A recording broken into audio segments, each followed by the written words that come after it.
diamond ring wearing, kiss stealing, wheeling dealing, limousine riding, jet flying, son of a gun, and I'm having a hard time holding these alligators. You're talking to the Rolex wearing, diamond ring wearing, kiss stealing, wheeling dealing, limo jet flying. We Rick flaring on us, flaring on us. We Rick flaring on us. You talking to the Rolex wearing, diamond ring wearing, kiss stealing, wheeling dealing, limo jet flying. We Rick flaring on us, flaring on us. Yeah, we Rick flaring on us, flaring on us. It's apparent these girls staring. I'm Rick flaring, gold across my chest. I'm fresh to death. I'm Paul Bearing, not at all scary. One eye open like Betty Wops and fine to these circles that's going in like a carry shot. Woo! I'm going in like a Mary Pop off that Mary Crop at the top flow at the Marriott. So questioning me is like questioning you. See, we the best dressed, so come and get blessed with the crew. Not one but two, different ways to slaughter your crew. Committed tat across the chest, I guess she blessed with the truth. People want to see them checks, representation of proof. Living through my elder, trying to resonate to the youth. But ain't nothing to get my flash on. Longevity is heavily embedded in my melanin. Layman terms, I last long. My grind repetitive, I'm smoother than real silk. Lyrical cash cow who can't cry for spilled milk. We in here. You're talking to the Rolex wearing, diamond ring wearing, kiss stealing, wheeling dealing, limo jet flying. We Rick flaring on us, flaring on us. We Rick flaring on us. You talking to the Rolex wearing, diamond ring wearing, kiss stealing, wheeling dealing, limo jet flying. We Rick flaring on us, flaring on us. We Rick flaring on us, flaring on us. This ain't no normal situation, this preparation with greatness. Industry full of fakeness, it's really up for the taking. See, life is what happened to you, more so how you take it. Don't get stripped of your knowledge and mentally leave you naked. I like to live otherwise. I'm sorry that I'm fresh to death. I put the polo and apologize. See, black son, we ain't nothing like the mother guys. Quit to socialize, we organize, then we mobilize. Off the deep end like a scuba diver. And no confusion, just keep it pushing like Uber drivers. Woo! Business fresh just like a supervisor in a Gucci visor. Can't find a smoother rhymer. You're talking to the Rolex wearing, diamond ring wearing, kiss stealing, wheeling dealing, limo jet flying. We Rick flaring on us, flaring on us. We Rick flaring on us. You talking to the Rolex wearing, diamond ring wearing, kiss stealing, wheeling dealing, limo jet flying. We Rick flaring on us, flaring on us. We Rick flaring on us, flaring on us. Yeah, DQ baby. Shout out that boy Nigga for that fire track. Hey, Black Sun, sun up. What's up, Vinny Vegas? What in Vegas? Yeah. Shout out Pharaoh's Kids, D-Phase, yeah, Bubba C, yeah, Rick flaring on them, Rick flaring on them, Rick flaring on them, Rick flaring, sun up, baby.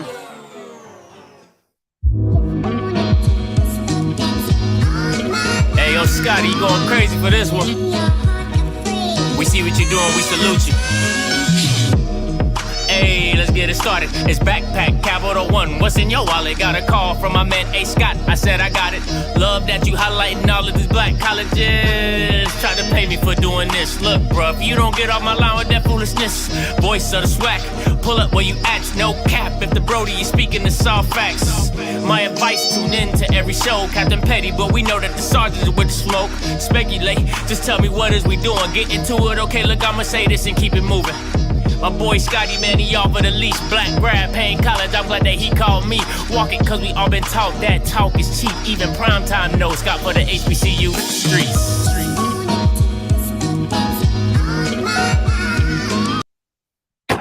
What is going on, everybody? Happy Hump Day. You already know what it is.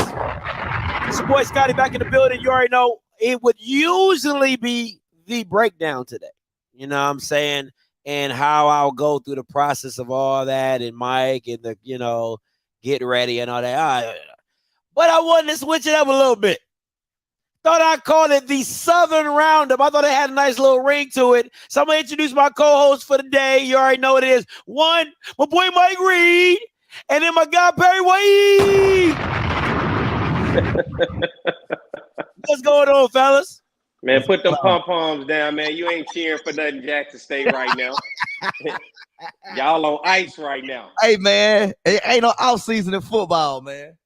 No off-season. Right. Y'all got the biggest off-season in football right now. Oh, man, this is the Southern Roundup, guys. Listen, man. I'm glad to have you guys on. It's always fun. It's always exciting to have you guys on and talk about some. We usually talk about some football, but today we talk about some other stuff. Now, before I get into the Deion situation, everything like that, what y'all been up to, man? I haven't seen y'all in a minute, man. I haven't seen you with Mike. What you been up to, Perry? What you been? Perry got the fresh retweet. Just for you, man. Just for you. My man got the fresh retweets. Mike up there always got some Jackson State gear in the back doing all that stuff. You know, just taking it one day at a time. I'm ready for spring ball, man. Oh, Perry. Gotta tell you something, man. Guess who Mike dating? Dating? Yeah, dating. Is it a guy?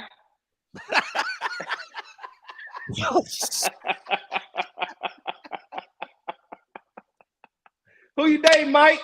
So I've been, you know, I've been in the talking stage of somebody who went to this certain school of Southern University, Agriculture and Mechanical University, or whatever they want to call it, or whatever. So I'm talking to this female that went to Southern, you know what I'm saying, Perry? And my cousin. the first day I go over her house, she gonna give me a pair of Southern shorts. I'm looking at her like, what the hell I'm gonna do with this? She's like, I'm not gonna wear it. Wear it. Hell nah. You dating a Southern chick? Yeah, you know I like them Southern women, Perry. You know. I see. I ain't know that. I thought I thought you had a lot of hate in your heart, son. I thought you had a lot of hate in your heart when it came to Southern. Nah. I love them Southern women, man. It's just something about them Southern women. Let's make sure we put this. We gonna capture this and archive this. All right. I want to make sure we bring this back in the future. All right. Hey, them Jackson State girls, man. Listen, they a little too heavy for me because they be in that rough in the swag group. I be thinking they guys. They be like, oh yeah, you don't want this smoke. Like, ma'am, you're a female. Like, relax, calm down. They got a lot of masculine tendencies over in Mississippi. Man, they got a lot of that estrogen's real low in Jackson. I don't know what it is about Jackson State University. That estrogen is real low, but that man. Mike, did you put the shorts on? I said if Southern beat Jackson State, that's the only way I put the shorts on. We beat y'all in basketball. That don't count. We beat y'all in baseball. We rebuilding. Now y'all beat us in baseball. Okay. Yeah, okay. I'm giving you baseball because we got a pretty decent baseball program. So that's a good quality win for you guys. But it got to be football. That's a nice bet. Look, bro, I swear, I don't want to make this about football, but y'all lost damn near 10 years for a whole decade, and now all of a sudden you act like you've been beating us for a decade, and this ain't got nothing to do with football. I just can't believe this, though. Scotty, what have you done for me lately? Dave Chappelle said it best when he did the Rick James story. I should have never gave you niggas money. Listen. And this how y'all act. What have you done for me lately? Y'all act. I can't believe that. We beat y'all 2 in a row. 3 after you lost like 9 in a row. 3 in a row if you count SWAC championship. Don't nobody want to count my 9 in a row. That's in the past. Don't nobody want to count 13. What have you done for me lately? All right. Oh man. He said, but nobody want to count my 9. They always go on deaf ears when I bring that up from 13 all the way to 21. Nobody, all right, we'll move on from it. All right. I'm glad you didn't put them Southern shorts on. You didn't earn that, Mike. Oh. You didn't earn that. And whoever she is, don't give his ass no more Southern shorts. Some other nigga shorts that used to be over there. All right, I'm done. Oh, yeah. Boy, y'all always on it. Y'all always on it. All right, let's get into it today. Listen, I want to know you guys' first thoughts. All right, when you saw the video, because I know I ain't got to play the video. I know you Bama's done seen it. All right, so you saw What video? Oh Lord, nah, bro. I know you didn't see it. What video? I know this Bama didn't see the video. What were your first thoughts, Perry? I'm starting with you. What was your first thoughts when you saw the video? What video? Well, there's a lot of videos. You know, they got plenty of media in Colorado these days. Let me see because this Bama. Here you go. Here you go. This for They you, got Perry. well off. You know, at HBCUs, it's kind of traditional that the band kind of coincides. I know it's a difference, but it don't have to be. We like one big happy family. So we go as you guys go. Certain things we like, certain things we don't like. And I want to just get on the same page. And we're probably going to have a new theme song that I want you guys to get, and it's not hard. And I think you can knock it out of the park because it's kind of a band type song. And I need to get somebody to play it so I can let you hear it. So I don't know if you know it, but when I say pregame speech, give me my theme music, and then the music clicks on, because we always have a DJ in the locker room, and here we go. But it'll be even taking it to a whole nother level when the band is able to execute. And that's going to be really, really good, really good. You mean coming out of the tunnel to that? Well, pregame, you got to do your thing. Yeah. Yes. But pregame, we're coming out with that. All right. So now you've seen the video. What are your thoughts now, Perry? I know you didn't see the video before. Look, why everybody acting like this something new? These white schools, these PWIs been playing Neck, Word Up, Under Pressure, what's the Lil Nas X song, Industry Baby? They've been playing this. So why we acting like all of a sudden, because Deion Sanders sitting down telling them he want to play something a little bit more upbeat? Why is this such an uproar? I get it. He came from Jackson State, and he's taking some culture to somewhere that seemed to be bland. He putting some spice on some bland shit. All right, I get it. But at the same time, it's not like this is new. It's because it's Deion Sanders doing it. It's just like right now, he can't say nothing right about nothing. You know, he talked about the recruits. He talking about the band. He talked about his time in Jackson, talking about where the air is cleaner in Colorado. Of course it is. You know, so it's just like, I'm not going to sit here and treat this like it's something new because he's saying it's just because it's Deion Sanders. But these schools been doing this. This is nothing new when you go to the PWIs and you sit in the game. And if you ever been to a PWI game, they play the music too. They just don't care about blowing it like we do at Southern and Jackson. But they going to play it regardless. This ain't nothing new. Mike, what you got? My first initial thought was, come on, Deion. You can't replicate the sauce, man. The sauce is the sauce. It got to be what they say. It got to be in you, not on you. Got to be in you, not on you. You can't replicate it. Second of all, bro, you a head coach, bro. You a head coach of a football program. You think Lincoln Riley worried about what the band gonna be playing coming out the tunnel? That's what he need to be worried about. He need to be worried about Lincoln Riley and that 40 piece Lincoln trying to put on his head on September 30th. That's what he need to be worried about. The fact that you know the exact game and date of that game lets me know how closely you're following Colorado. I'm following football. I'm a football fan. I want to see Lincoln Riley go against Deion. You ain't never knew what game Colorado was playing until now. Stop playing, sir. Stop it. Because now This should have been the Colorado roundup. Because God, everybody putting the emphasis. Deion got all these recruits and all that, bro. USC recruit too. Oregon recruit too.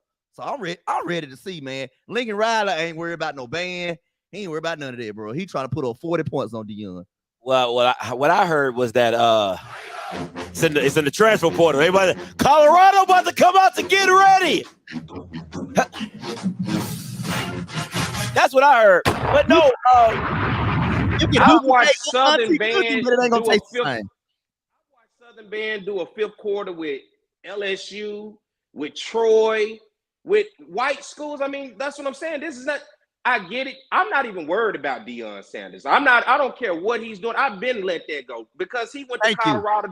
It didn't make me. What you mean? Who said thank you? Thank you. I'm with you, man. The schedule. You know the schedule. TC Taylor is my coach. Okay. So why you know when Colorado play Oklahoma? It's a hot game. I mean, USC, excuse me, USC. It's a hot game. It's a hot game on the schedule. On the schedule of football. I don't care. How is it a hot game? It's Colorado, a team that ain't won 5 games in the season since when?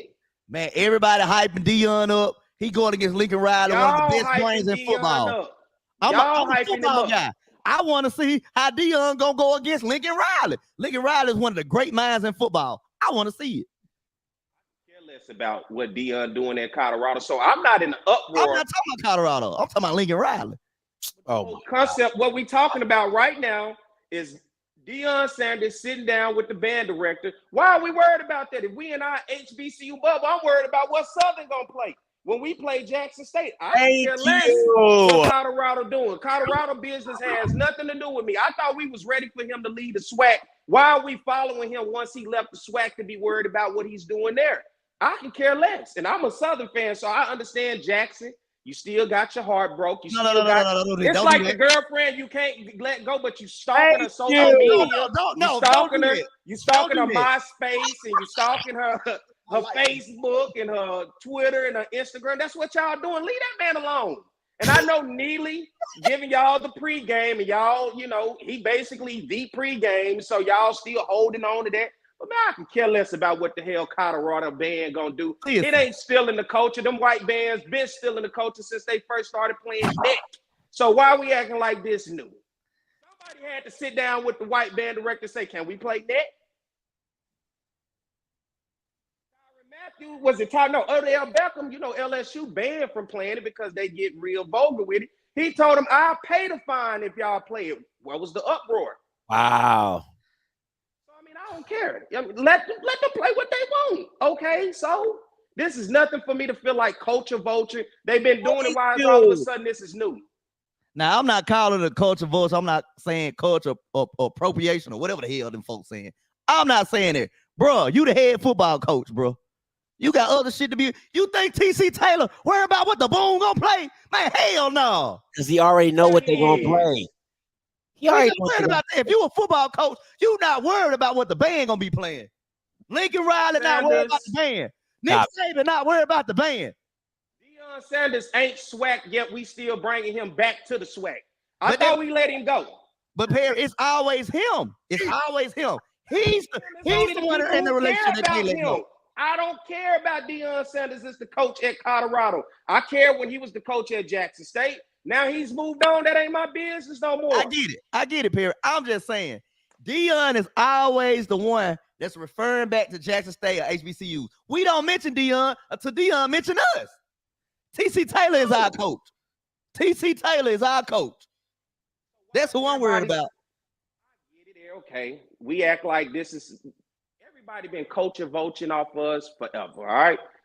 Because it's Deion, I don't have no hate in my heart for Deion. He wanted to elevate. He wanted to do better. Let's not act like Jackson State is some paradise. Let's not act like Jackson, Mississippi is some paradise. So when he's critical of Jackson, Mississippi, now we all of a sudden, he's talking about the HB. We know all the HBCUs have issues, all right? Let's not act like all of a sudden because he said it and, we know what the hell going on, but you ain't got to entertain it. You ain't gonna see me post nothing about Deion Sanders. You ain't gonna see me post nothing about what the band gonna play. I go to these games. I already know what the band gonna play. They gonna play Flight of the Bumblebee. Then they gonna add in a little Nas X a little bit. Then they gonna throw a neck in there. Then they gonna play some Word Up. And then that's just how it go. That's what they do. What's been going on? My point is, Deion got other things to worry about besides what the band gonna play, bro. Well, I'll say this. But you got other things to worry about than what Deion doing at Colorado. Scotty asked me to be on this show. I ain't had no thoughts about it. You can ask Kid that. You can ask Kid that. I said, bro, we gotta do a show with Scotty. I said, I really don't want to talk about Deion because he's my damn coach no more. But I'm gonna go on there. Scotty want to talk about it. We gonna talk about it. I get shots thrown my way because I'm trying to bring y'all Bama's. Because first of all, y'all supposed to be the culture people. Because we gonna get into all that, but I think at the end of the day, something had to be done or said by Jackson and their alums. Because Dr. Roderick Little made a statement, and this is what his statement was. He said, "Let me get to my stuff." He said, "Good evening, Sonic Boom Association family. In lieu of the recent happenings via social media, I wanted to add an important point of clarification. The band director from Colorado and other directors did reach out to me via email to gain my feedback on what to expect from Coach Prime as a coach. We can all surmise that having literal superstars as a coach is not the common circumstance. I shared with them that our band program was historically popular before the Prime effect, but we just so happened to widen our national footprint because of the notoriety he brought to our beloved institution. I also shared with him that Coach Prime and I worked well together, and there was a mutual level of respect for both our programs and us as men educating the minds of young adults. Lastly, I shared with the director that it will be the best to do them to the best of their ability, rooted in excellence, and to not attempt to change what they do or who they are, but rather support the team and coach collaboratively. What they decide to do is mutually up to them for their fans and constituents. At no point were there talks and conversations of me sharing music or working closely with their staff. In fact, no music, marching, or any other aspect of performance of the bands was discussed. In closing, being the director of bands is a dream calling for me and firmly committed to the continued effort of shaping minds and lives and improving JSU band program as long as God sees it. It is our traditions will remain where they started. We thank our administration, alum, fans, family, blah, blah, blah, blah, blah, blah, blah, blah. Now, to me, something had to be done or said to him to make him have to do a statement or send out an email, a mass email to the Southern Band Alumni Association to calm their nerves. To the who? Yeah. To the who? The Sonic Boom Alumni Association. All right. To make them calm their nerves about what is going on. So clearly there was some, distress in the clubhouse, or there was a wolf in the hen house. They felt something was going awry, and he had to make a statement. Shout out Dr. Little. So, I mean, as much as we want to say that Deion being gone doesn't affect it, he clearly has a ripple effect in the HBCU community of feeling that he is a culture vulture, which I disagree with completely. But at what point this is the thing for me, and this is where I'm gonna kind of jump around in my slides, but I want to get to this, right? I want to get to this. Is gatekeeping necessary?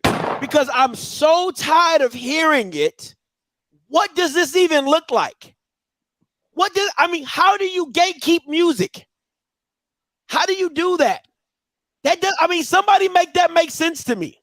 Unless they come out doing a halftime show, high stepping, calling their drum majors the J5, coming out playing, blowing fanfare, and going down the field to get ready, I can care less. I feel the same way. Our music is universal. It doesn't matter. Yeah, I feel the same way. And just because he goes and said, can we put a little bit more rhythm into the music? What is that? So my thing is, I don't care, because band is band. Whether it's white band, core band, or whether it's show style, marching band, bands play music. And whether he wants them to play a little bit more upbeat music than before, so what? Unless they jock Jackson State style all the way to a T, then you got my attention. But until then, just because he wants them to play something a little bit more upbeat, in which they're doing it anyway, I ain't never followed Colorado band, but for the PWIs that I have seen, I've seen them do it. Mm-hmm. I've watched them do fifth quarters with HBCU bands. And they will play some music that's hip hop. So what? They got a team full of black players. This is my thing. It's so quick to be tossed out. Because I see it on Twitter, I see it in the pages. You already know what it is. I see that we need to gatekeep. This is why we don't do this. This is why we don't allow this. What do you allow? I'm confused. Because what it sounds like you're saying to me is that's the reason why we recycle coaches. That's what it sounds like to me. That's why we recycle coaches. That's why we recycle bad administrators. That's why we recycle bad ADs. That's what it sounds like to me. That's what it sounds like gatekeeping. Somebody make that make sense to me. I can tell you one thing. Smash Time with Jay Spitter, Killer Kale, Showtime, ain't none of them finna be going to no damn Colorado recording no fifth quarters of this band playing. Absolutely. So it don't matter what they play. Nobody gonna give a damn.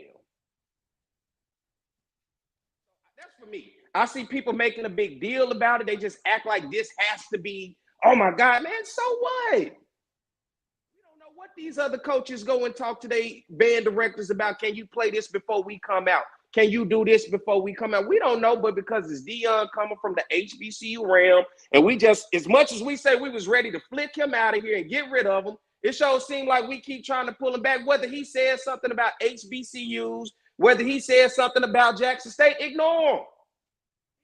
He not in the neighborhood no more. He done moved on. He in the suburbs now. We ain't got to worry about him no more.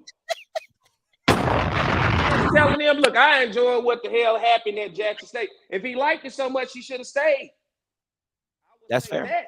But other than that, I don't care because he telling them what song do he want them to play? Did he ever mention it? It was the Yin Yang. I found out it was Yin Yang's halftime. Oh yeah, that's all right. I don't care. I don't care. I'm with there. That's all right. I don't care. Like I said, if they come out and them drum majors high stepping, coming through that thing to get ready, and they got the girls prancing and doing what, yeah. At that point, I'd be like, that's culture vulture. But because you telling them to play a hip hop song because you enjoyed that as a coach at an HBCU, okay. And yeah, they probably did reach out to Dr. Little, but I don't think they probably came like, hey, can we get this arrangement? Yeah. You know, they probably just reached out because Deion is the man around there. He strikes fear into anybody. He might as well be the vice president of the school, the vice chancellor at this point. For him to be able to sit down with a band director and have them in there like, yes, sir. They was very attentive. Most people who band directors like, we gonna do what we gonna do. You either get with it or you don't. I mean, he did it at Jackson. They worshiped him at Jackson, so it ain't no different. I mean, think about it. But think about it, Paris. The same situation. You go to a losing program in Colorado, what they gonna tell you? You go to a losing program at Jackson State, what they gonna tell you? They both the same situation. One's just black and one's white. They both was losing. They both was irrelevant. What are we talking about?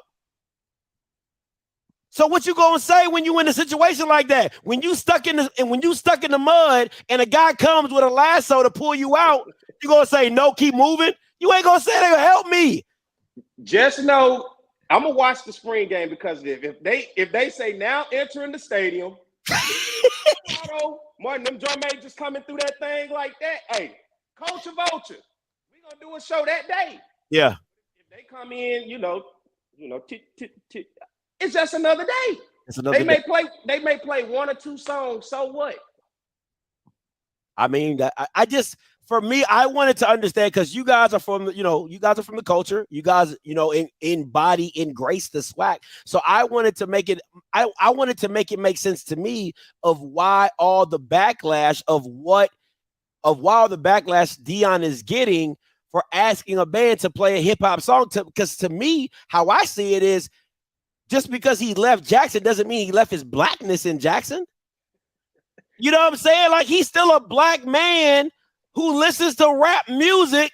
Hey, I don't want to hear Garth Brooks from the band all day long. I want to hear some yin yang too. I still got her hands up on her knees. Can I get some of that? So the reason I think that people are calling JSU fans emotional is because you're asking Deion to do something that he just is. He wasn't. It's not like you're asking Jay Hobson. Jay Hobson didn't go to Colorado and be like, hey, man, listen, the HBCU, they're playing. Can you come up here? He's black. Deion made a whole rap song back in the day.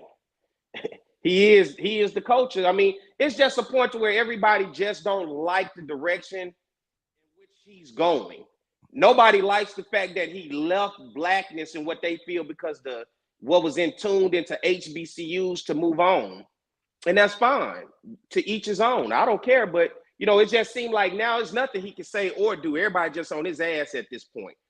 I done left him alone. I let him go on wherever he go. You over there now, bro. You out of our league. And so because you gone, I leave you where you at. He got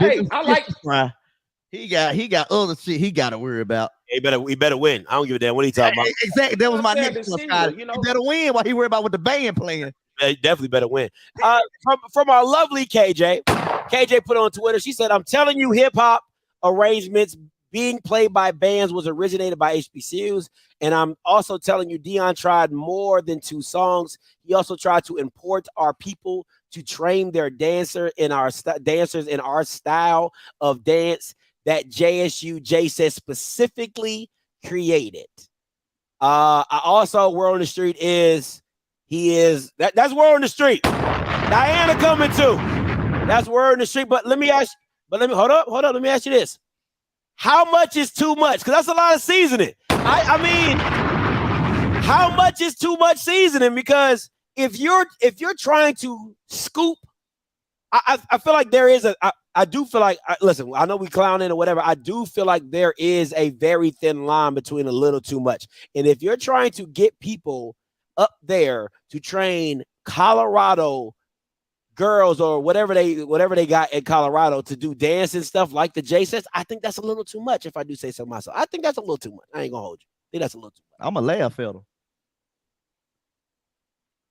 So then we have this problem a couple months ago during football season. There was a video that came out of dancers at USC doing the same thing. They brought a style and a culture to USC and they was in the stands dancing. I mean, and this is somebody's, we don't know. We only speculate. We don't know what's going on. And just because this one, everybody chasing the bag. Come on, man. Everybody trying to go get some money out of Deion and out of Colorado and them white folks. We know what the hell going on. And if Deion is creating opportunities for folks to go get some money, that's what they gonna do. Hey, listen. My boy Blue just sent me this. I gotta show you guys this. This is so crazy. I'm sorry. Blue always good for some mischief. So he sent me this in a text message. I hope you guys can read this, but I want you guys to see what this says. This is ridiculous. Here we go. Let me zoom in a little bit. Because I got to use my good eye. Look at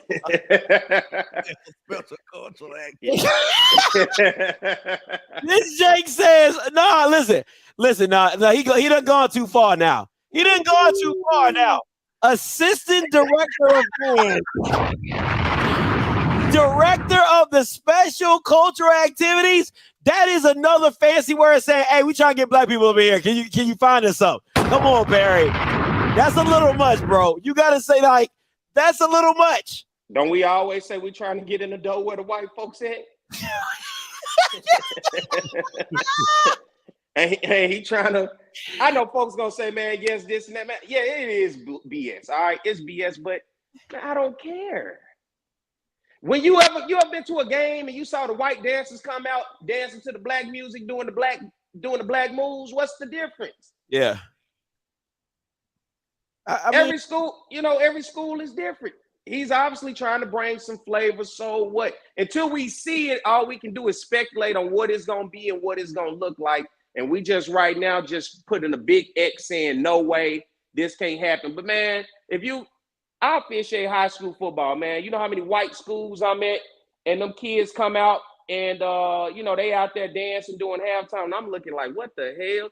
Somebody got an influence. You know how many white bands I've seen playing chopper style and all that? I mean, whoa. A combination of 5 years of teaching experience, public, private, historically black college or university is preferred. Come on, bro. Come on. Yo, come on, bro. This is ridiculous. What are we talking? A combination of 5 years of teaching experience, public or private, HBCU is preferred. Come on, Perry. Like, dog, at some point, bro, you got to let it, like, come on, man. That's messed up. I mean, like, listen, man, I'm sitting here telling you, I get it. But it don't me off because I don't care. It ain't like this the first time this has happened where something white has ultimately grabbed our coach and said, what we have, do we got this same energy to white rappers? That's fair. We got the same energy to white R&B singers? That's fair. That's fair. I mean, it ain't gonna bother me because they gonna do what they gonna do. That's fair. It don't bother me like it bothers most people. A lot of people do get bothered by this. That's fair. Me, I don't get bothered by it because this ain't nothing new of what's going on. And yes, I see that, and it don't make sense to me, but that's why we say as Southern, we often imitate it but never duplicate it. I don't know what Jackson State says, but you can't imitate what we do. You can try. Everybody tries. I've seen Jackson State band try to imitate what we do. Oh, I'm gonna holler at you, Scotty. It's my time. No, but I mean, White losing his mind on here. Jackson do be stealing some stuff. That's what I heard. I do. Y'all steal the Rock the House from Grambling. Every band pretty much had their own. Everybody got their own style, but now all of a sudden, everybody want to blow hard like Southern. Everybody used to be in their own little realm of how they used to do their music, but now everybody want to be a cranking band, right? This stealing been going on. In their own culture, right around the block. Right around the block, where everybody's at the practices with their camcorders back in the day trying to steal what we gonna do Saturday so they can come with it. Man, come on, man. Your own people will do you like that. So what make you think the white folks ain't gonna do you like that? Oh boy, y'all are crazy. Hey, let me but I don't. It don't bother me like Pearson. It don't bother me. I just feel like Deion, the football coach of a Power 5, he got other shit to worry about. He got to worry about Oregon State, Utah, USC, UCLA. Come on now, he got to worry about them. He better win some fucking football games while he worry about what the band playing. Yeah, I mean that's real. That's real. I can respect that. Now let me. I'm gonna take it. I'm gonna take it left. You know, I'm doing right, but I'm gonna take it. I'm gonna take it left. It looked left on the team, but you know, I'm gonna take it. My left is your right. But anyway, me and Key was sitting in the band. We was chopping it up, and you know, we're spiritual people, and he talks about God, and the funny thing about this is, I'm gonna say this. I'm gonna get spiritual for y'all, which I will real quick, and I hope y'all bear with me. We were talking about it, and Key said something real profound to me. Y'all might not see it. She just says, God never puts you in a place where it doesn't fit who you are, right? Like you don't have to force yourself into a space because if God called you there, the space is made for you, right? So you won't have to deal with a lot of pushback and because it's made for you, right? God called you that. So when Deion says that type of stuff, and this is when she brought this up, right? You go to Colorado. You're an employee. You're not allowed to bring your God. You have to wear Nike. You're trying to import the culture, and you're just a cog in a wheel. Like you're not the guy, right?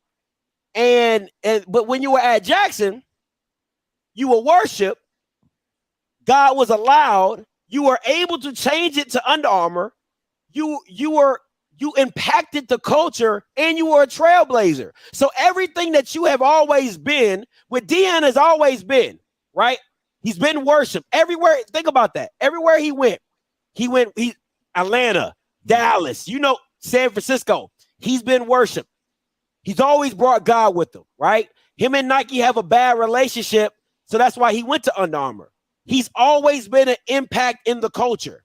And he's always been a trailblazer. Like that's always been Deion's calling card. So to me, I didn't want to get too spiritual because I don't want to take y'all all the way into the world that me and Key be in. But I just feel like at the end of the day, when you're trying to fit a square in a circle and you're trying to say that's God and you don't see the same manifestation as it was at the previous site, I felt like there's a little disconnect there. That's just me. That's just my little 2 cents. Y'all can chime in if you don't. I'm going to open the call lines up anyway. But that's just something that I noticed. Well, that Key noticed, and I kind of brought it to you guys. But, I tell you what, Scotty.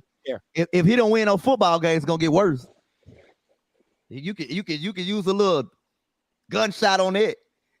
if you don't win no football game, it's gonna get worse than that. All participants are muted. So are you saying he going against God's will? That's a good question. Is that what you're saying? Like, I hear you preaching, but I'm trying to grasp your message. I want to say, okay, I'm gonna say this. This is what I'm saying. And Key, if you want to call in, you can.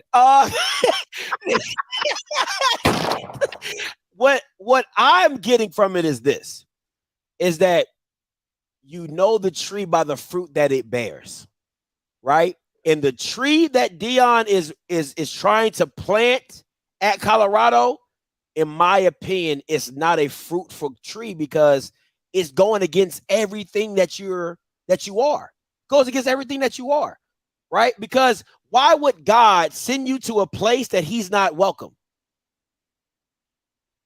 That's a group of people. That came from like an atheist group, didn't it? Yeah. That wasn't on behalf of the student body and the SGA. The football players didn't complain. Athletic director didn't come out and complain. That's anywhere. You ever been on Bourbon Street and the people be out there? Listen. You're gonna go to hell because you're looking at, I get what you're saying, right? But you got to understand. You guys get like, oh, it's an atheist group. See, if you look at it in the totality of it, that atheist group could have came for him when he was at Jackson. Come on, man. How many pastors and preachers? That's the point. When you're in an environment that is called for you to be at, you don't have those issues. When it's God ordained, you don't go through those issues. God shields you from all that. I'm not trying to get super spiritual in here. I hear you. but that's what happens. I've seen it for myself. When you walk into a room and God has prepared the table, there's nobody's going to close the door on you. They can't. God has prepared that for you. So that's why it worked so well at Jackson, in my opinion, because of the fact of the matter is, you might not agree that God, but you saw the fruit that it bared. You saw what he was able to do down at Jackson. You saw the changes. Now, did everything go the right way? No, at the end of the day, it's free will. People mess up and do different stuff, and Deion can go wherever he wants. But my personal opinion, and what I would say, that's why I say I'm going to get spiritual. Listen, I'm going to tell y'all this. Anybody in the chat that got a problem with it, you can.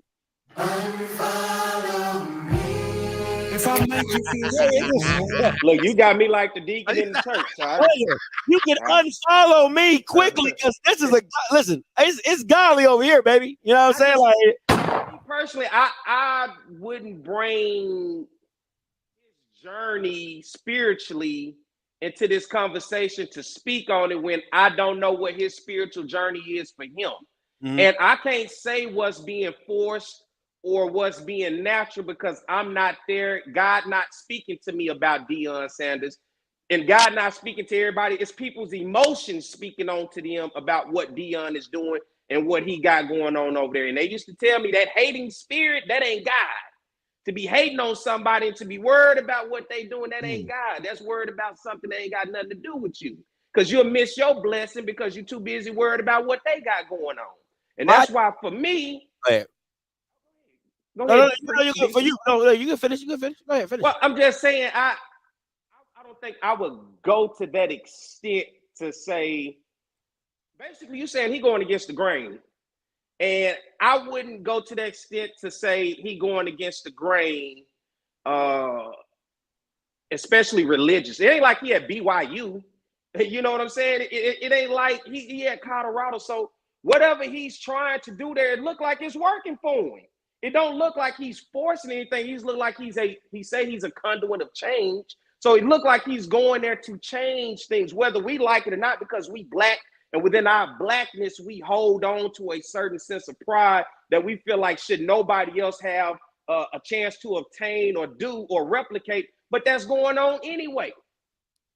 It's been going on. This is my thing. This is my only pushback, right? Is because how Deion moves is biblically. That's how let's call a spade, right? Every time he moves, even when he got the press conference, he said, God said it was time for him to go. right? So everything he does is everything he does is biblically. So I can look at it through a biblical sense and say that does not seem like God, because everything that you are, I'm just being honest. Like I said, if I'm looking at it through a spiritual sense or biblical sense, that does not seem like God in that sense. And the reason I say it, because it goes against everything that you are. I'm not saying that God doesn't put you in a situation that at some point in time, it kind of doesn't ruffle your feathers, but to go against everything you are, I just, there's a reason why there's different religions in the world and why people worship different gods. We don't know Deion Sanders' God. God could be different from your God. We don't know. That Bama is doing Jesus, boy. You better sit it on down. That Bama is doing Jesus. You can do Jesus as the Baptist. You can do Jesus as the Catholics. Hey, get a Catholic and a Baptist to talk about church and religion and watch how it goes. But they don't believe. Okay, now we're going way to the left. You said you wanted to go left with it. I said, but I mean, if that's like if you do Catholics and Jews, but they all believe in different gods. He's not Catholic. I cannot sit here and say what Deion Sanders is doing is against God and his spiritual journey.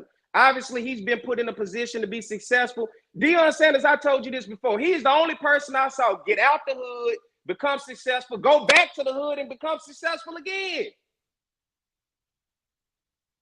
Shout out to my boy Deion Sanders Jr. Shout out.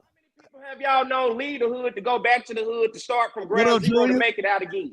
I'm just saying. So clearly the spiritual journey is working in his favor. Whatever God has in store for him, since we speak in spirituality, that's for him. And I cannot question his journey because it may not seem right for me. So if you can say, this is what I'm saying. If you can let me get to some callers. I'm gonna get to some callers because people have been holding on the call line. Tell Deion Sanders Jr. to call in, man.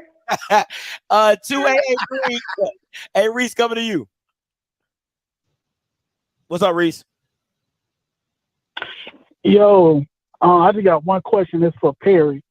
Hey, how possible is it to you to go to Mr. Taylor and tell him to play that back to life, back to reality when they play Jackson State? We need it. We talking about the culture. That's the culture right there.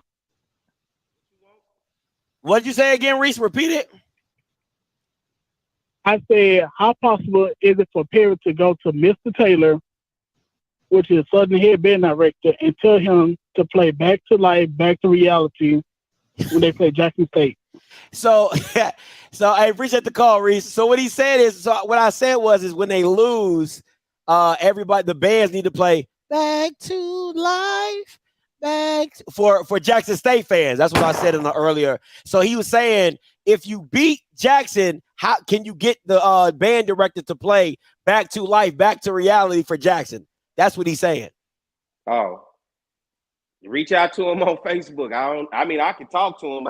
But he gonna be looking at me like, where the hell you get that idea from?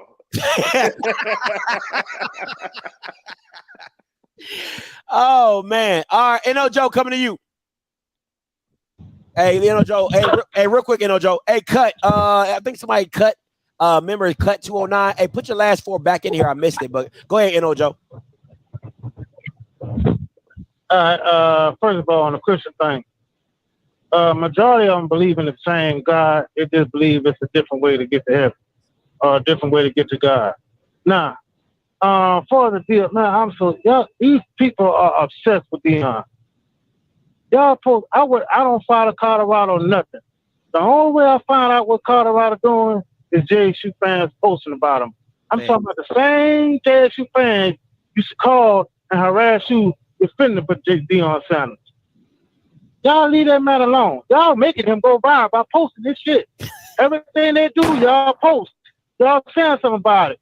There's plenty of white bands, PWI bands, that play hip-hop. I don't know if y'all ain't ever heard of Troy Band. Troy Band will blow some of these HBCU bands out the water. Y'all need to listen to them. There's plenty of bands that play that. So, man, y'all need to stop. Leave Deion alone. Leave him in Colorado.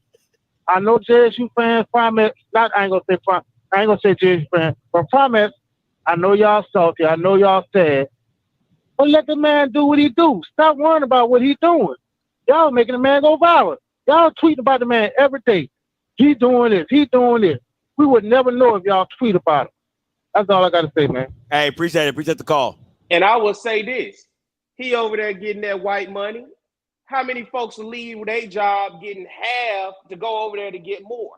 It's a reason why Jackson State folks can be mad at Neely all they want. Neely following the bag. I mean, however the way he did it, y'all may not like it. We don't like anything, seem. It don't matter how you do it. It's a lose-lose.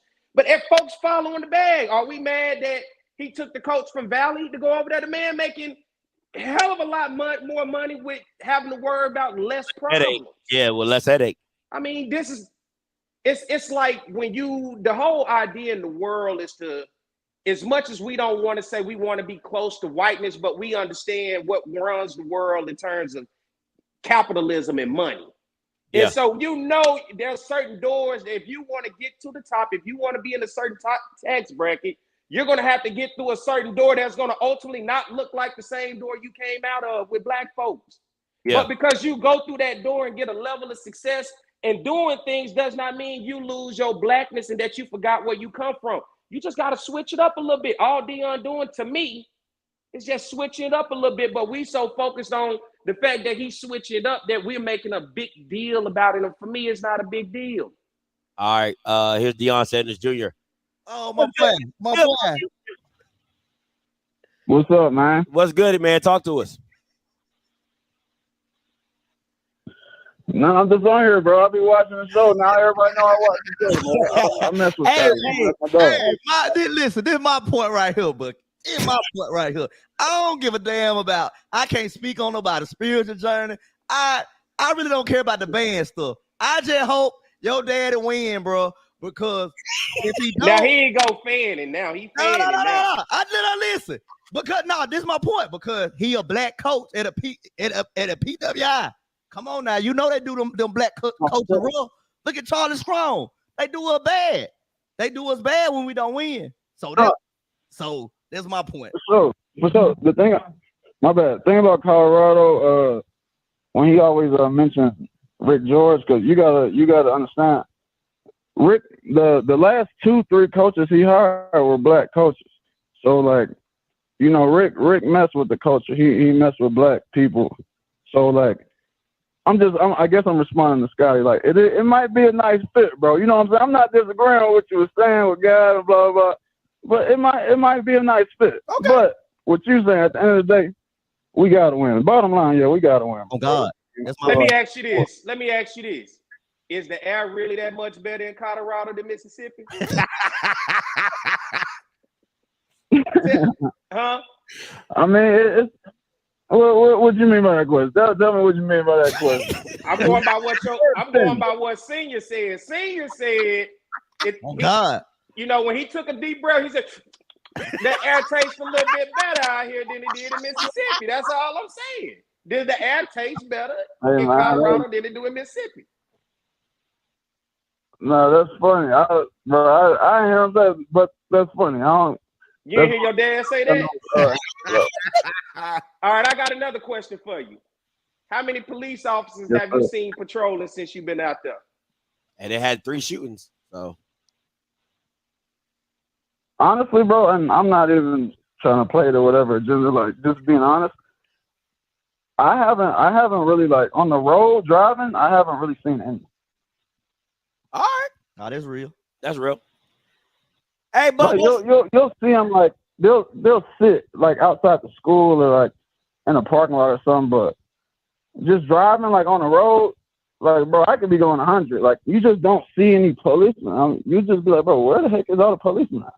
Like, usually you see them driving around and stuff, but you don't even see that there. They're real. All right. Hey, listen, last question before you get up out of here. Listen. Hey, man.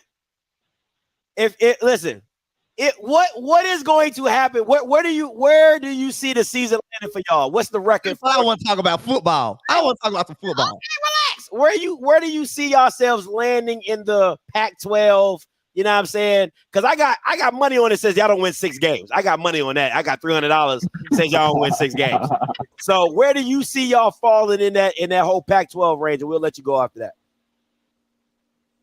Hey, bro. First of all, I have nothing to do, bro. So if you want to ask me more questions, I'm cool, bro. Because I'm finna talk to you. I want to know. To do. Yeah, let's do it. But bro, I don't know. We competitors, bro. So of course we're gonna say I want to win every game. Thanks. So I mean, I don't know. I'm never gonna just go out there and say I feel like we're gonna lose. No man would ever say no crazy stuff like that. Oh. But we got a lot to work on, and we bringing in more people. We gonna have a pretty good team. So we're just gonna see how that goes. All right. Y'all got any more questions before you let them go? Oh, yeah. Hey, Junior, when you gonna come to Dallas and fuck with me, bro? Oh my God. Oh, I need to ASAP. I was in Dallas over the weekend only for like a day, but I need to ASAP, bro. I just had to ask that. People in the comments talking about I'm backpedaling and all this shit. I fuck with Junior. A lot of people don't even know that I fuck with Junior. That's my guy. No. I just don't think y'all gonna win this game though, but that's another subject for another day. But come fuck with me, bro, for sure. No, what's up? I see you. I see him everywhere, bro. I see you everywhere. Everywhere I go, you everywhere. Hey, listen, don't front. When you was at Jackson, you enjoyed when y'all played Southern, didn't you? Oh my God. Yeah. Well, he ain't at Jackson no more, so he can be honest.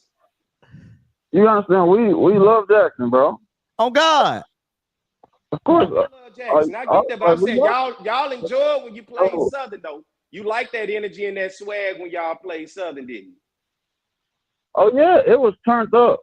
It was turned up. Even just the grittiness, bro. Like how people was just. I'm trying not to cuss or say the N-word. Nah, you good. So nah, you good. My bad if I'm stumbling, but even like just the people talking stuff to each other in the field. It's just cool. Those robberies are cool, and it's just us. So you know what I'm saying. You know how people get down like. It be turned up. Yeah. So, I love it, bro. Yeah, of course, we love the majority of everything about Jackson. So, and when you have great experiences, you want to take some of that with you. Well, I don't have the same sentiment. I don't love Jackson. I don't love nothing about Jackson, from the potholes to the school. When you put up a goose egg, it be like that. Yeah, it can be like that. Y'all when you put up a goose egg, it be like that. Oh my God! Y'all finally. I told you, y'all forget about them 9 in a row. All of a sudden, it just act like that was a thing in the past. All right, you done for me lately? All right, Bucky. Hey, appreciate you calling in, bro. Anytime. Love my brother. All right, man. Appreciate all right, bro. Y'all, boy. He was trying to. Hey, on the cool, I think he was trying to rock with us. He was trying to stay on a little while. I got 7 other callers too at the same time. Oh man, people who've been paying to your show before. That's the first time. This is the first time. Brought him out. Look, we done brought him out tonight. Let me see. 8710 is that 9? I'm gonna go 4678 coming to you.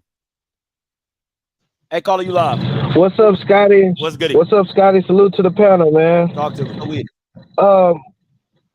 I think Deion is the best black man that we can get. I mean, if you deal with a whole bunch of, Bamas, as you would say, and we could say Deion is one of the ones that did for everybody. He wasn't perfect. Some of the stuff he did wasn't probably for everybody. But I could say what he did is ain't nobody ever done it. So with him going to Colorado and want to play let him play it. Because them players, when that kickoff start and when it's time to whoop some booty, you gonna need that music to get them boys right, because that's what they know. As far as the shootings that go on in Jackson and all this, and y'all getting on DeAndre and saying she ain't this and saying that, don't disrespect that girl, because look at it like this. Even though it wasn't on the campus, if you've been in Jackson, Mississippi, it ain't too far from the campus. You got kids that's hearing gunshots, going to class and all kind of stuff. It's street shit. But at the same goddamn time, don't nobody that's a Hall of Famer want to deal with that. And that's the problem with these low-level bloggers that all been on your jock sack at first. They want to get a platform and say they love Shador and love Deion at first, and then they want to switch it when he leaves. Man, that's just like a woman. How many women you know that you was with that can't stand that you doing better for yourself? Y'all. Okay. All right. Appreciate the call. Thank you so much. Listen, man. Okay, I get it. Listen, if you're gonna have a rant, just say, "Hey, Scotty, can you give me some room to rant?" I'll let you rock. If you ain't gonna give me the precepts, like I'm not about to sit here and just listen to you. I'm waiting for a question. Come on now. Now this for the chat, and this for y'all too.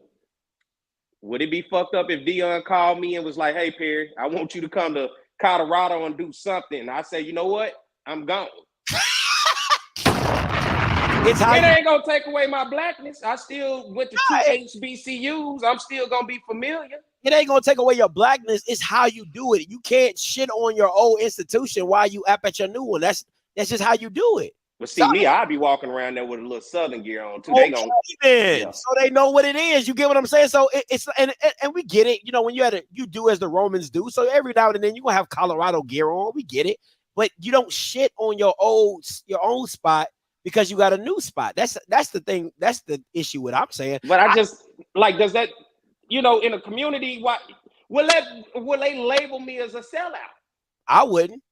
As long as you don't disrespect Southern, because they were there before Colorado. You know what I'm saying? Dooley was letting you do the little interviews at, getting paid for that before Colorado. So if you shitting on Southern because you like, yeah, Southern ain't got this and we trying, Southern, then I'd be like, I would call you a sellout. I'm like, bro, like. Somebody wants to have a conversation, I give you the real so you can understand HBCUs being a low resource. Would they take that as a low blow? I think that's hit or miss. You know how black people are. It depends on how you describe it, how you do it, how you present it. You know what I'm saying? So I'm just asking questions. This is for the general public because everybody wants to do good in life. To me, at least, I would hope you would want better in life. Everybody want a bag. That's what we chase these days. Everybody talking about a bag. Everybody, what these women want. They want a high value man. They want a man with money. You got to have 6 figures. Well, hell, if I go get the 6 figures, am I to sell out? Hello. That's what they looking for. So clearly, I got to go where the money at. Facts. That's real. I'm just saying. Look, I'm just saying. I just want to know the temperature of the room. Does it just matter who the person is that's doing it? Or is this the overall viewpoint of a black man going somewhere to get some money, and because he go there, then we label him as a seller? I'm gonna tell you right now, if ESPN came calling for me and it's like, hey Scotty, we want to put you on ESPN Plus, I don't give a damn what y'all call me. I'm gone. I'm going with you. What you mean? I'm taking all y'all Bamas with me, you know what I'm saying? Because it ain't Oscar without all y'all Bamas. So if they gonna call you a sellout, you call me. Yeah, you right. Because here we are talking about Colorado, and I thought we supposed to be on the HBCUs. I want to come on here and talk shit about Jackson State and tell how much Southern is better than him and anything in life. And yet we talking about a PWI. Well, I mean, but when you have you cannot talk about it because it has infiltrated into HBCU culture. Yeah, because Twitter going crazy. So it's no way that because black folks like drama, so we'll entertain this. So it's part of HBCU. So what do you mean? It ain't nothing new. To me does not replicate drama. HBCU does not equate drama to me. That's just what people like because that's what they get off to. I get what you're saying, Pierre. I get what you're saying. Yeah, I don't care about the drama of what. I'm talking football, man. Deion got to win, and worry about what the band playing ain't got nothing to do with winning. How you talking football? Ain't no film to watch. How you talking football? Ain't no film to watch. Hey, I said early in the show, getting ready for spring ball. I'm excited. April 15th. I'm ready to see my boy Jason Brown, see what he gonna do. I'm ready for spring ball, man. At least you know the spring day because you knew I'm there. What you mean? I'm there. At least you knew. So are Jackson State fans gonna be like watching Jackson State football, but secretly got their phone on Colorado watching them too? Most likely. Probably some will, But are you going? The media gonna spin it because you're gonna get ESPN notifications about Colorado football just because Alpha Deion. The media gonna do it now. Happen. You're gonna be at a Jackson State game and they're gonna say scores around the SWAC, and then they're gonna add in that Colorado score. After they talk about, USGB 3, Alabama State 6. All right, Colorado 17, USC 52. And y'all gonna be like, whoa! I ain't gonna lie, y'all. I'm gonna be honest. I forgot to ask Junior. Hey, Junior, I'm coming to the TCU Colorado game. I need some ticket, but I'm coming in that thing JSU from head to toe. Woo! I'm gonna be so fresh in my blue and white up in that game. I'm gonna have so much JSU. They're gonna ask me to leave. They're gonna try to kick me out. They're gonna say you a sellout. You should have been at the Jackson State game. But yeah, you over there at TCU watching Colorado in Jackson State gear. Facts. Why you in Dallas? Why you not buying tickets to go to the OBC? I'm in Atlanta, and I'm coming to Baton Rouge. Hey, Perry White, I need some sideline passes. Yeah, he did say that. Look your boy. Last time you been to Baton Rouge? Oh man, I ain't been to Baton Rouge in forever. I'm coming this year. What I do you don't believe it till I see it. I'm coming, and I'm bringing my designer bag. I'm coming. What Jackson need to be worried about is that spring game gonna be on ESPN. Hey man, we don't care about that. Long as the football team on the field and the sun and boom in the stand, we good. Are you gonna sell out your spring game? You want to focus on yourself, focus on selling out that spring game. 4-5-5-9 coming to you. Hey, what's up, man? What's up? My name Martell. I called in because Mike on here. Martin, man, bro. I told this man Deion was gonna do everything he's been doing. This man did not listen. He was fully invested when Deion first got there. But man, Deion, I look at Deion's situation like Willie Taggart's situation. You go in there playing with them people you want to, you better win games because that's what's gonna matter. At the end of the day, you can have Chicken Wednesday, you can have all the bands you want to have. You better win some games, and if he don't win no games, them folks ain't gonna care. They can get him out the door ASAP. Out the door. But he gonna be paid though. Facts. He's facts. He gonna be paid. That's facts. He'll be paid, but you still gotta win. Back if he ain't got nowhere else to fall. You still gotta win, though. Come on back. Joe Neville, like Prince. Love to have you. Mike Reed will be right there with that pom-pom. Come on, Bucky. Come on, senior. We love to have y'all back. No, I don't think he can go back. Oh no, they'll take him back. Oh, they would take him. Whatever you want with the band. Come on, Sanders. Hit him with that Prince. They'll welcome them back open arms. They just mad because it's like a relationship. When you see somebody, when they leave you and they go on, and I hate to say this, but they get somebody a little bit better than what you thought they could get. And now you just sitting there looking at every time you see him on. And that's why you got to unfollow people after bad relationships. So y'all still following him. Yeah, every time he come up on your timeline, you be like, yeah, look at him and her. Yeah, look at them. Look at them. That's what y'all doing. Let him go. I think Deion should have left God out of it, bro. You know, you had a pay increase. God ain't have to tell you to go to Colorado, man. You was going regardless, bro. People go up the street for 50 cents. Stop playing, man. There ain't no God in that. Do what you're going to do and be a man about it. I think people use God as a cop-out sometimes. All right, man. Appreciate the call, Martel. I'm just saying. Scotty, you did this. I mean, how did I do something? I do something that he brings up all the time.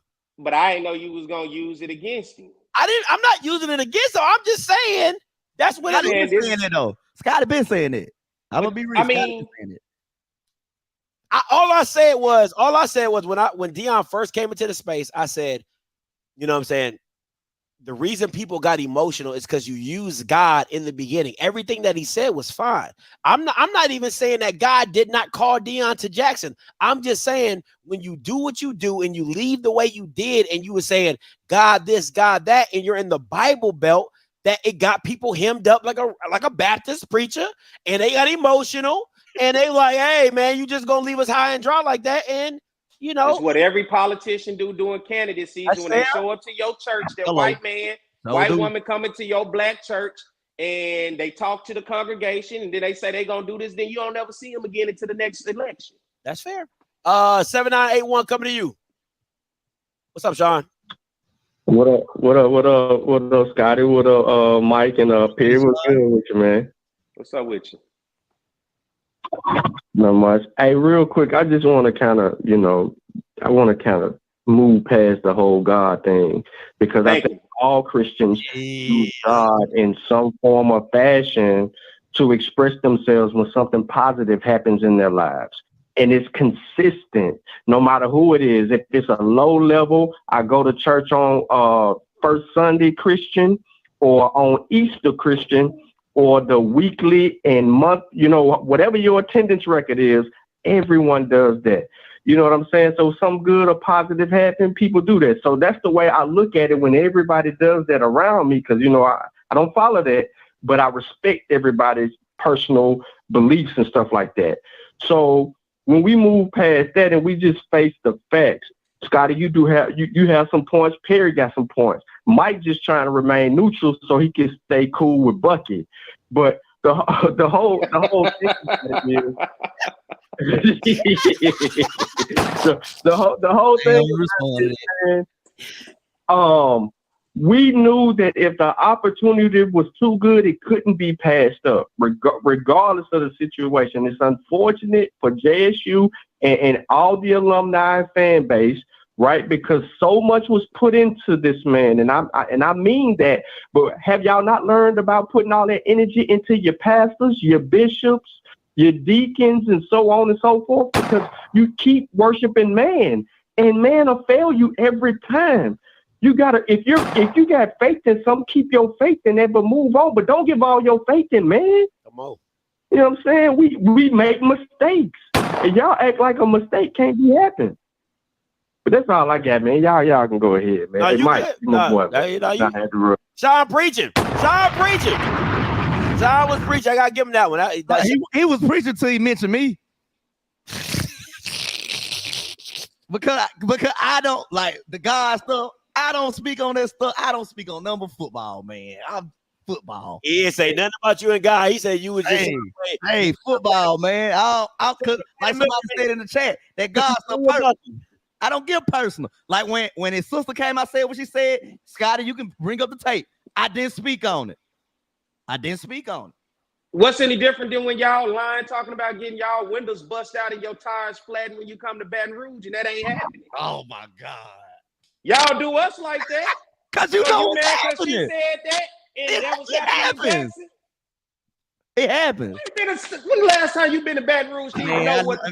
That's why I don't go. Y'all do us. That's why I don't go. It be young people because y'all do us like that. We don't go to Baton Rouge because they bust your windows and flatten. That's why I don't go. Who you know that happened to? Plenty of people. Come on, man. Who? Okay. Plenty of people. Plenty of Jackson. When I was in Jackson, Mississippi, windows were bust out down the street from the stadium during the game. Hey man, it's crime in every city. Wow. Every city that's majority black is crime. That's a fact. You can look it up. I'm not saying nowhere is better than any other place, but I'm just saying y'all mad because she was talking about the crime there, but y'all use that as an excuse to us of why we don't like that, why we don't go to Baton Rouge. If Baton Rouge that bad, then white folks at LSU would have packed up and dipped and got on out of here. They still over there, and they in the bottom. They in the heart of the hood. Alabama said we ain't going down there. They're gonna bust our windows. Florida, they ain't said we ain't going to Baton Rouge. They're gonna bust our windows. Because LSU got a little respect. Wow. Florida ain't got no respect for nobody.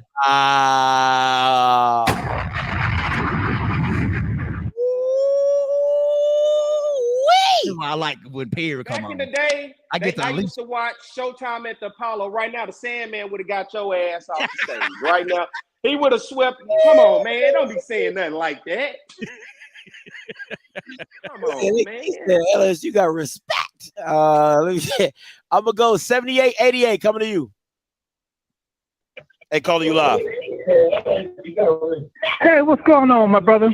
What's good? What's your name? Where you calling from? I enjoy y'all show. Thank you, sir. Hello? Yeah, what's your name? Where you calling from? Yeah. I'm out here in San Diego. West Coast. What's your name though? West Coast. But I like to say this here. I've been to Baton Rouge. Ain't nothing wrong with Baton Rouge. I'm a Jaguar. Well, I'm not. They ain't busting out the windows. Thank you, brother. All right. They ain't busting out no windows.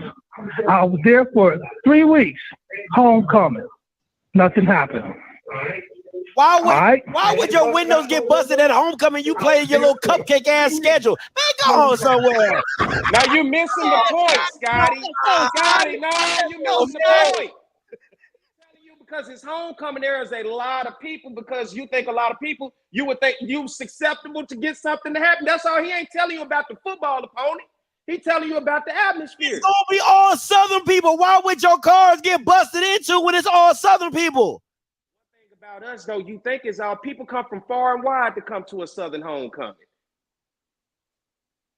Ain't nobody coming to see you, Otis. Nah, come on. Oh no, don't you start. Now Deion gone. Who coming to see y'all? Them ESPN games like you know. Ask me when college game day coming back to Jackson. The vet was Don't rocking. you start talking about nobody Deion, coming the to see vet you. gonna rock after Deion. Must I get you to remember? I am Deion Sanders, and this is Jackson State. All right, don't you forget where you at now. Don't forget. Hey, the vet was rocking before Deion. The vet gonna rock after Deion. You know it. Oh, man. You know it. I am Deion. Listen, they love the vet. You know. That's why they can't. They Scott, lead singer is gone. That's why they keep following him. We didn't even a few years ago. We didn't even play the game in Baton Rouge. We didn't even play the game in Baton Rouge a few years ago. We took the Baton Rouge game. They wanted to come to Jackson. They wanted to come to the vet. What's a few years? What years we talking? Oh man, he said, "I am Deion, and this is." Good Morning America, 60 Minutes, Kirk Herbstreit. When has Southern been on there? Oh my God, that was funny. Oh my eyes, that was funny. That we said, and this is Jackson State. Keep the energy going. Much respect. Hey, man. swag love, but man, come on, man. Stop acting like that. Oh. Y'all was nobodies for a decade. A decade. See that attitude right there? That's why it's FTP. That's why it's FTP all day, every day. Nobodies for a decade. That's why it's FTP all day, every day, bro. Oh my God, you guys are told Eddie Murphy and them I should have never gave you niggas money. And this is why. You don't know how to act. Now you just showing up in chinchilla coats. LTP. You know, come on, man. Oh, let me get to this caller. 8710 coming to you. Hey, caller, you live. Hey, what's up, Scotty? This is Monty. What's up, Monty? Talk to me. Back to the original question. One, Deion asking the band to play something, a specific song. I didn't see nothing wrong with that. Now, if they're trying to bring in and change Colorado whole style, then yeah, that would be a little culture vulture. But as Black people, everybody copy a lot of stuff what we do. I messed around and went to my first hockey game, Michigan State, and they was playing more hip hop music, and me and my sons were looking around like they up in this mug live in this hockey game. So hip hop and our culture, just as Black people, is always being copied. But as an old band head, like I told you, I never would have thought that I would have seen a Mexican drum major at the J5. You see Barry's eyes? and next period. Will Southern ever get a white drum major? Shit. I know we are diverse, so I'm going. I don't even want to. We are diverse. Yeah, no, don't do that. We diverse now. Don't do that. Don't do that. Don't do that. But I'll be real with you. Probably not. Right. No, I'm not talking about. Probably not. I know Southern has some boys in the band in Jackson, but I'm talking about when we talk about how HBCUs be gatekeeping, having a Black drum major over the HBCU band. I mean, a white drum major over the HBCU band is the same way they keeping the white coaches from coming to coach at a HBCU as a head coach. Listen, if them drum majors at Colorado coming through that thing like this, I'm like, they done took the culture. Until then, they just gonna come in, they gonna play they 1 or 2, 3 Black songs. If you ever been to any of the white schools, PWIs, the Power Fives, listen to the pregame music. It ain't nothing but hip hop music. Yeah. Yeah, Alabama come out to bring them out. Exactly. Yeah. And Scotty, get smashed a call on this. What people don't also realize, you have a national band fraternity, KK Psi, which is at white and Black schools. Started at the white schools predominantly, and the Black schools have the same fraternity. So it's a mutual, brotherhood within the music world anyway. So, when I was in the HBCU and we went and played a white school, the members for the band, they always came over and was, seeing what we were playing and, liking our style and everything, because they know they can't, really do that. But, they admire the HBCU style, but they're not going to be able to completely change it. Absolutely. Hey, appreciate the call, Monty. Yo, that was funny. Perry said, she. Hey, this for you, Mike. But it was just my imagination once again. Hey, we can record this now because I'm gonna be laughing. In December, I'm gonna be the last one laughing. In this, I'm gonna be the last one laughing in December. That's what's going on in December. My birthday in December. Swag Championship and Celebration Bowl. Another I don't even think y'all get past FAMU this year. Featuring the Jackson State Tigers. Go there? I don't even think y'all get past FAMU. Who y'all gonna get past? Y'all got a long list ahead of y'all. Oh my goodness. We straight. I'm talking about you. You don't hear me talking big shit. You don't hear me talking about Swag Championship. You already claiming the fame. We the standard. It's the standard. Wow. Swag Championship. Wow. The standard is y'all losing in the Celebration Bowl. That's the standard. So I mean, Scott, you supposed to be refereeing. You stay out of it. You supposed to be refereeing. That's fair. Y'all haven't won a Celebration Bowl. That's the standard. And if you're gonna be, last I checked, I was at the Swag Championship too. That's fair. That's fair. By default. We did the same thing. We played. Y'all fell off for the Swag Championship. Y'all fell into the Swag Championship. By default. Thank you, Scott. Y'all Texas Southern didn't do what they needed to do. Prairie took their ass to Itabena and lost. It ain't my fault. By default. That's what they did. By default. Y'all tripped and fell into the Swag Championship. And Hugh Jackson tripped over his own 2 feet trying to coach in the Bayou Classic. Never shouldn't have won that. My problem. Y'all telling me about other folks' problems trying to make it my problem. That's their problems for losing them games to us. That ain't my problem. Okay. I'm with Sean. What's the narrative if JSU win the Swag Championship again? What y'all gonna say then? What y'all gonna come up with then? I don't even gotta come up with a narrative because it ain't gonna happen. Not with the rebound coach. Oh no, we ain't doing it. FAMU. Not with the rebound coach. Smash coming to you. Hello. What's up, Smash? Hey man, Perry.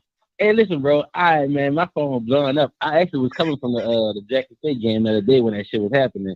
That made it even more funny with him talking to his band again. But look, I see it from both sides of the coin about the whole culture appropriation. My only problem was how he went about saying it. At the HBCUs, that's the first thing. That's the first mistake that you said. You know what I'm saying? It's not an HBCU. I'd rather he just ask them to play the song and not like keep reverting back to saying how we did it at the HBCUs. My boy, you're not at HBCU no more. That's my only problem with it. I see how y'all saying it. You know what I'm saying? Like the other day when you was like, Deion is the culture. Because yes, Deion is fucking culture. He's a part of the culture. But I just didn't like how he kept giving an example of at the HBCU, this is what we did. You know what I'm saying? So yeah. I see what the Jackson people saying, like he's trying to take the culture because that's what it comes off as. I got one bigger. I can't wait till they do play that damn song and it don't be what he think it's gonna be. That motherfucker is gonna sound like fucking, I don't know, Tom something. I don't fucking know. Play my theme music. That shit gonna sound trash, and he gonna realize that this is not what he actually wants. Not the same. So that's what I'm fucking. Huh? It's not the same. That's what I'm saying. So like, I see how people saying he been a culture vulture. I just didn't like how he kept giving the reference of at the HBCUs. Other than that, him asking them to play a damn song to try to realize that he got to get some type of culture at that motherfucker to keep them players over there more comfortable because he know what they probably do right now ain't gonna stick. So I see both sides of it, but I definitely can see the whole culture vulture thing because how he went about saying this is what we did at the HBCUs. My guy, we not at the HBCUs no more. That's the only problem I had with the joint. But yeah, that's my time on it. Hey, appreciate it, Smash. Nice, Smash. Hey, real quick before y'all go, y'all start y'all banter.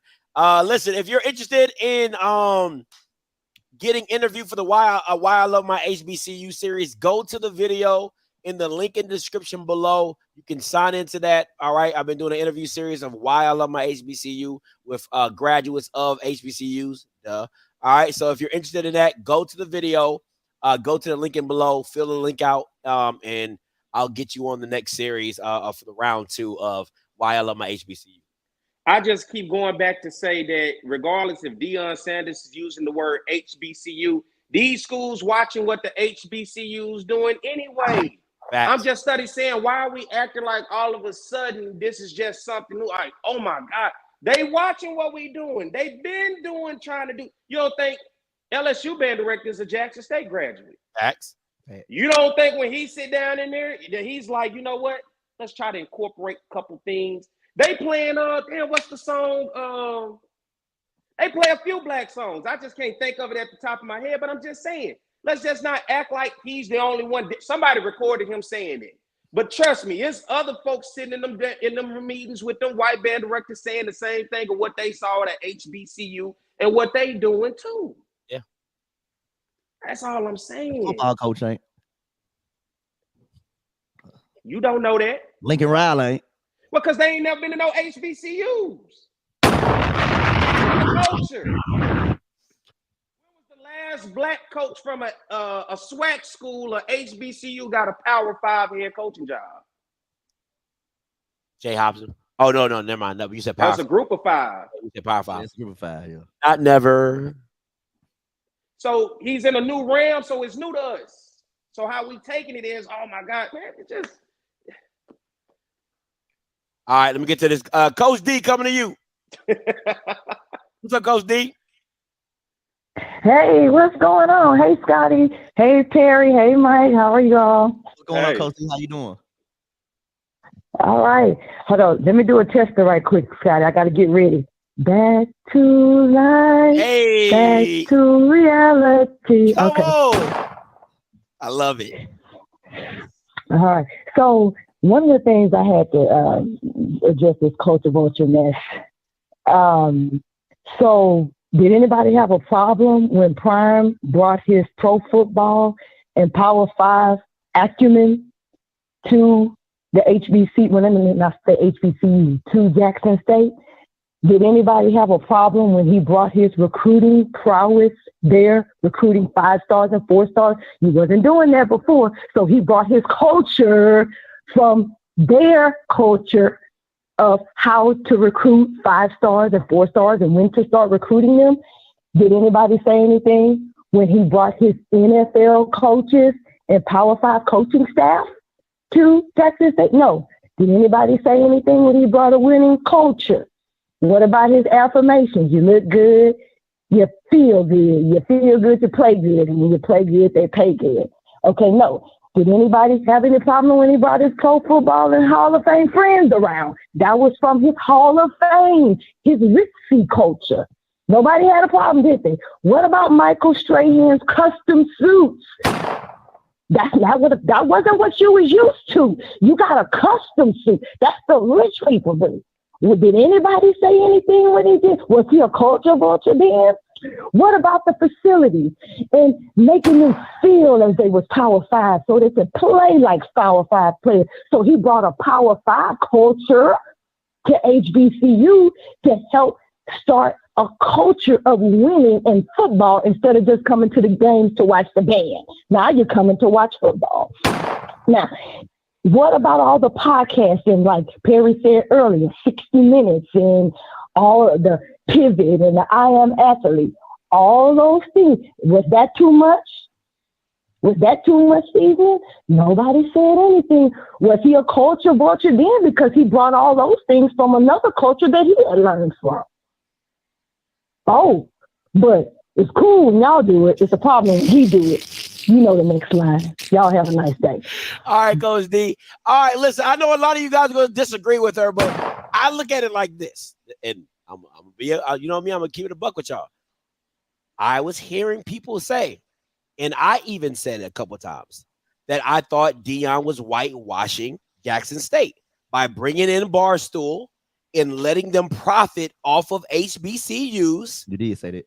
I did say that. So I'm going to keep it a whole buck with y'all. I'm going to keep it a whole buck with her. So I think she's hitting it on some points, but I think she missed it on a couple points with the recruiting. It's like, I mean, like, you know, y'all coaches weren't recruiting like that. But I did say I thought that Deion was whitewashing Jackson, bringing in Barstool, bringing in Smack Entertainment, and allowing them to use up Jackson and the culture for profit. I think the problem here was we don't know how to capitalize on them type of moments in order to take it to the next level for ourselves. Yes, we do want that type of exposure because guess what? College Game Day showed up. Everybody was there. Yeah. Good Morning America. Everybody posting everywhere. Did you see us on Good Morning America? It's so much pride. The fact that it was Good Morning America. Oh, my God. Did you see us on Good Morning America? 60 minutes. When the last time niggas watched 60 Minutes?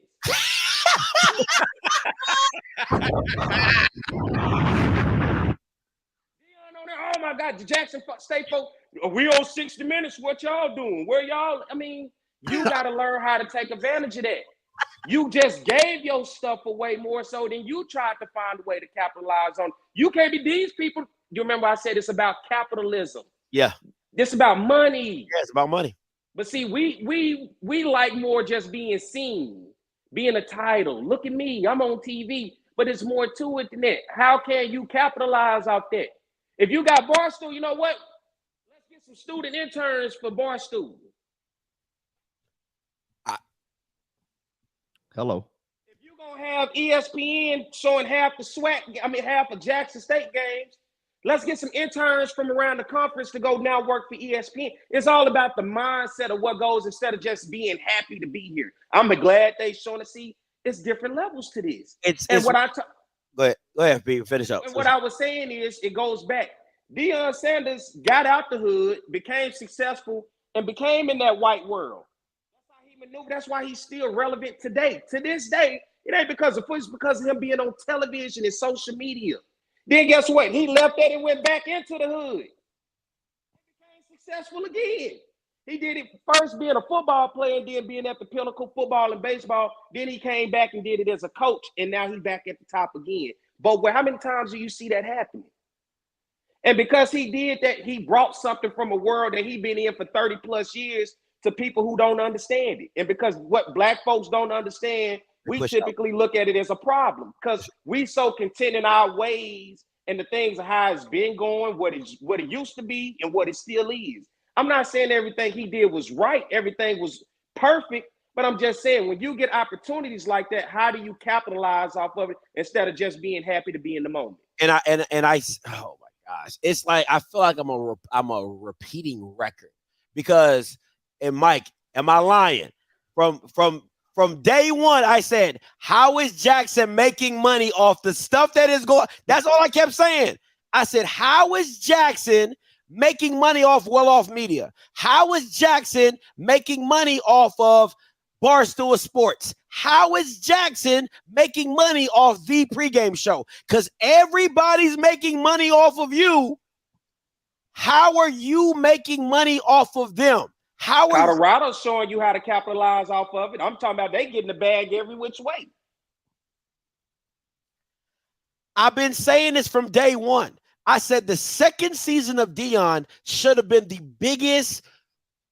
It should have been the biggest revolution of money or influx of money that had ever hit Jackson in its life. Your ticket prices should have went through the roof. Your season ticket price should have went through the roof. Everything should have gone up. The price is different. I even said the SWAC did a disservice by not building something around the SWAC digital network so they could have kept making money off of what Deion and Jackson and the hype that they had.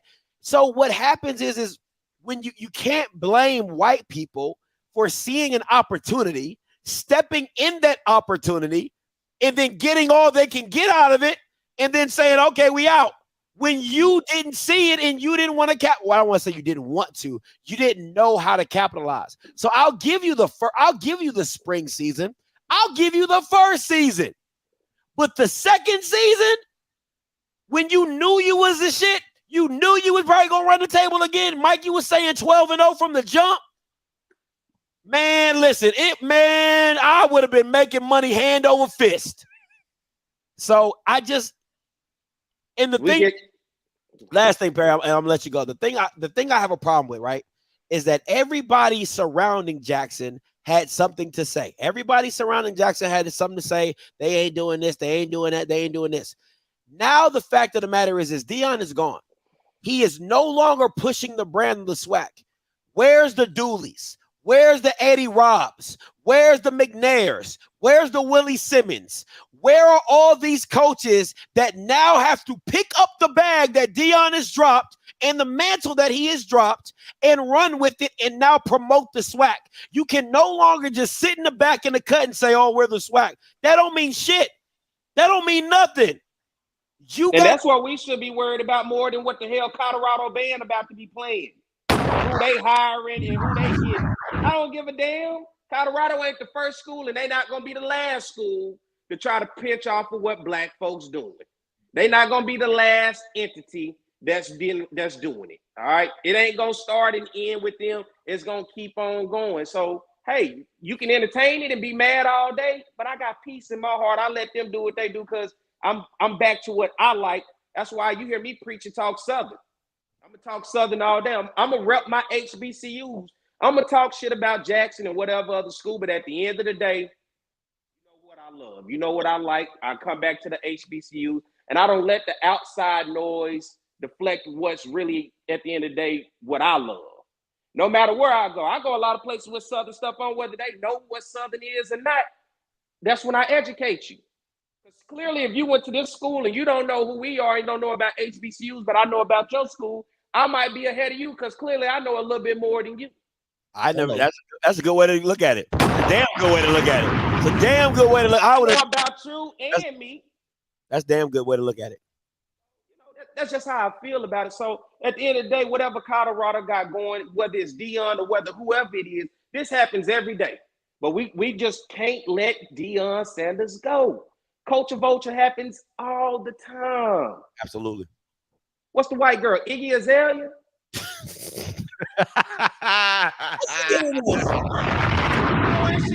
You know, how she get in this? I just threw a name. I just thought about something. We need Dr. Umar on here. You fool Dr. Yeah, oh Umar. yeah, boy. He'll be cooking right now, boy.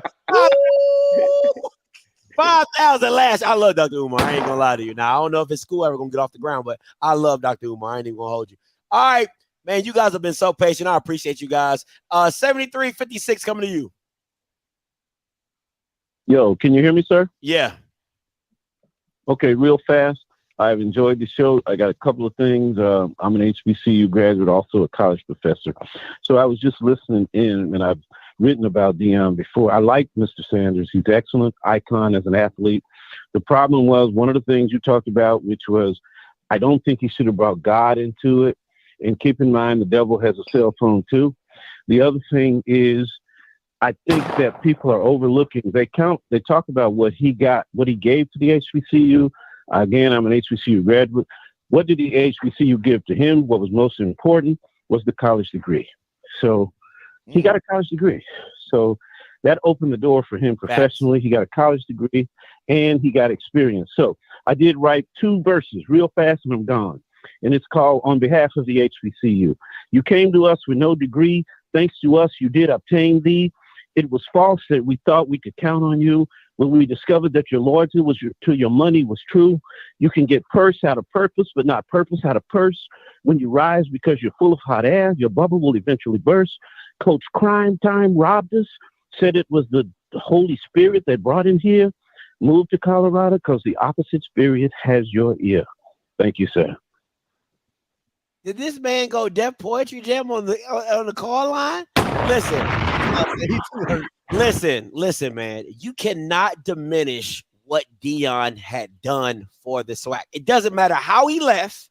Doesn't matter how you feel he did it, why he did it, or whatever. You cannot diminish what he did for the SWAC. Think about the infusion of just the YouTubers alone on what is being covered now by the SWAC, the interest in the SWAC, people diving in it from all cultures and lands and forms, people who weren't part of the culture or now part of the culture. Like, you can't deny this. So to be like, oh, Deion is this and Deion is that. Yes, but at the root of it, was he not beneficial?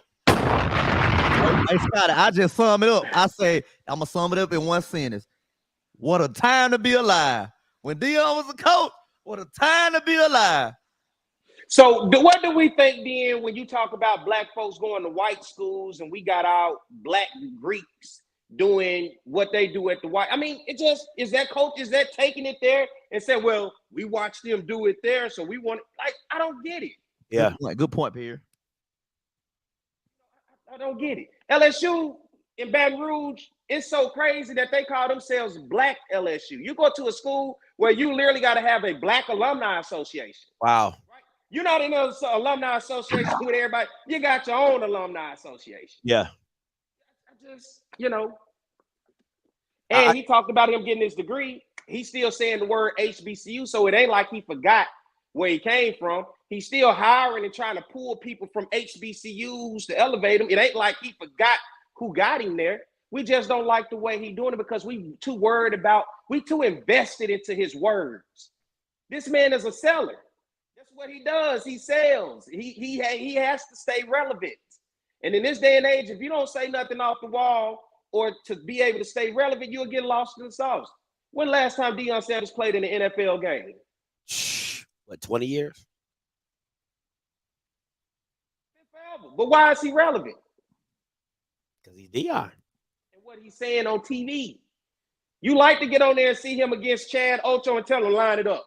Put that foot on the line, dog. I watched that clip the other day. Better put that back foot down, dog. You better put that back foot down, dog. I'm just saying, to me, I still don't. It's Deion. Maybe we worshiping what I want. Listen, not me, but it's just it's just too much being put into the fact that it's Deion. And I just think us as people, we latch on to drama so much because it give us something to talk about, and it just give a reason just to we OTC Taylor show. Scotty, we OTC Taylor show. Cause that's who my head ball coach is.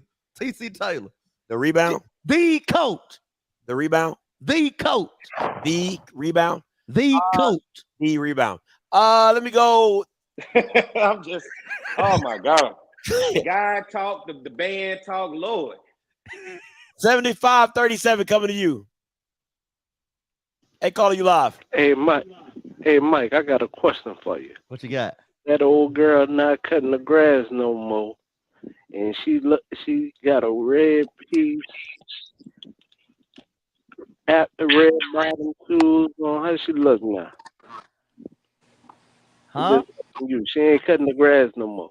She got a one piece and red bottoms on, walking down the street. How she look now? Oh, she look good. Oh, she look good? That's why y'all watching her so hard? I'm gonna need, yeah.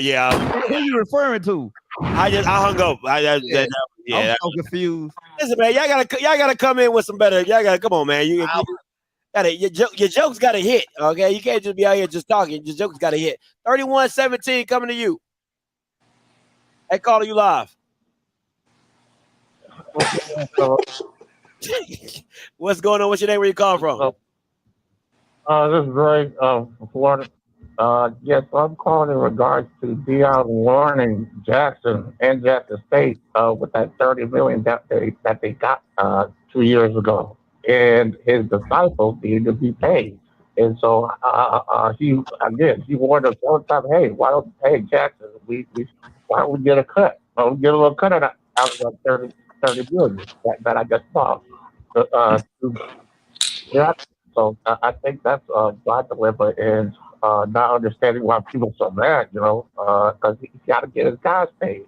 Man, y'all Bama's don't know what y'all talking about. Stop calling in talking about something that you think you know. You don't know. Oh, he was mad because of this. He was mad because you don't know. Unless you're Deion Sanders, you don't know. 98-94 coming to you. Hey, calling you live. Hey, Scott. How y'all guys doing? This is a tremendous show tonight, Scott. I want you to know that y'all guys have really been killing it tonight. And like I told you before, I get to monitor things, man. Your numbers are up 34% of the last 2 months. I want you to know you've beaten all the other ones by about 30%. But here's what I'm calling you. Have you considered this? You know, if we're coming from the spiritual end, have you considered this? Daddy, check this out. What's going on now? Across America at the PWIs, what they're doing? They're closing down all of the diversity departments. They don't want to talk about black folks, this and that. But guess what's happening over in Colorado? They're opening. See, what I'm saying is this. Things are changing and everything like that. And once again, I think Deion is kind of ahead of the game. He's going to fertile land. Okay? All right? You know, in about another 2 or 3 years and everything like that, in the SEC, ACC, and places throughout the South, if you ain't playing football, they ain't want to have no conversation about black folks doing nothing. That's what's coming down. That woke culture. But after all this, talk about everything about money, let's check this out. Do all the AC schools been in that conference for 60-some years? But guess what? For the right amount of money, they're willing to blow it all up and reimagine themselves and stuff. So I say this, don't minimize, and I know you don't, but money makes the world go round, and people do things for that bag at all levels, okay? And so don't be mad at Deion. I think he's still being a trailblazer. He's going to bring something to Colorado and make it work. And you know what? He ain't never failed yet. He's been pretty consistent about being a winner. You know, and everybody keeps saying, well, he better win. That goes without saying. That's understood. But guess what? He ain't scared. You know how many people at HBCU be scared to take a job like that? Couldn't handle the pressure. Okay? Okay. You got to land the plane, though. Okay. That's my point. I'm just saying, you know, I just think people kind of underestimating what Deion can and will do. And, you know, I think they're more afraid for Deion than Deion is for himself. That's fair. I appreciate it. Listen, I'm not going to lie to you. I do think a lot of SWAC coaches would be scared to step out the box and take a job like that. I think there's only a few coaches that would really step up. I think that would be McNair, Willie, that's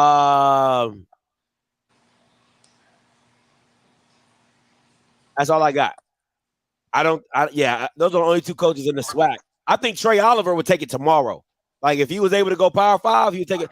But I don't think I do think there is a lot of coaches that wouldn't want to. I think a lot of coaches feel comfortable being in the HBC realm because they know how it works. They know how to operate it. And when you go into a space that's not something that you're used to, you don't know how it moves and how, you know, how white people move around you and stuff like that. You can feel a little shiesty, man. Too many people try to evolve so they can make them comfortable more so you making them make you feel comfortable. Deion went in and said, I'm not going to try to make y'all feel comfortable. I want y'all to make me feel comfortable. Right. A lot of people don't have leverage or the balls to be able to sit there and say that and then be able to say that to somebody as a white employer.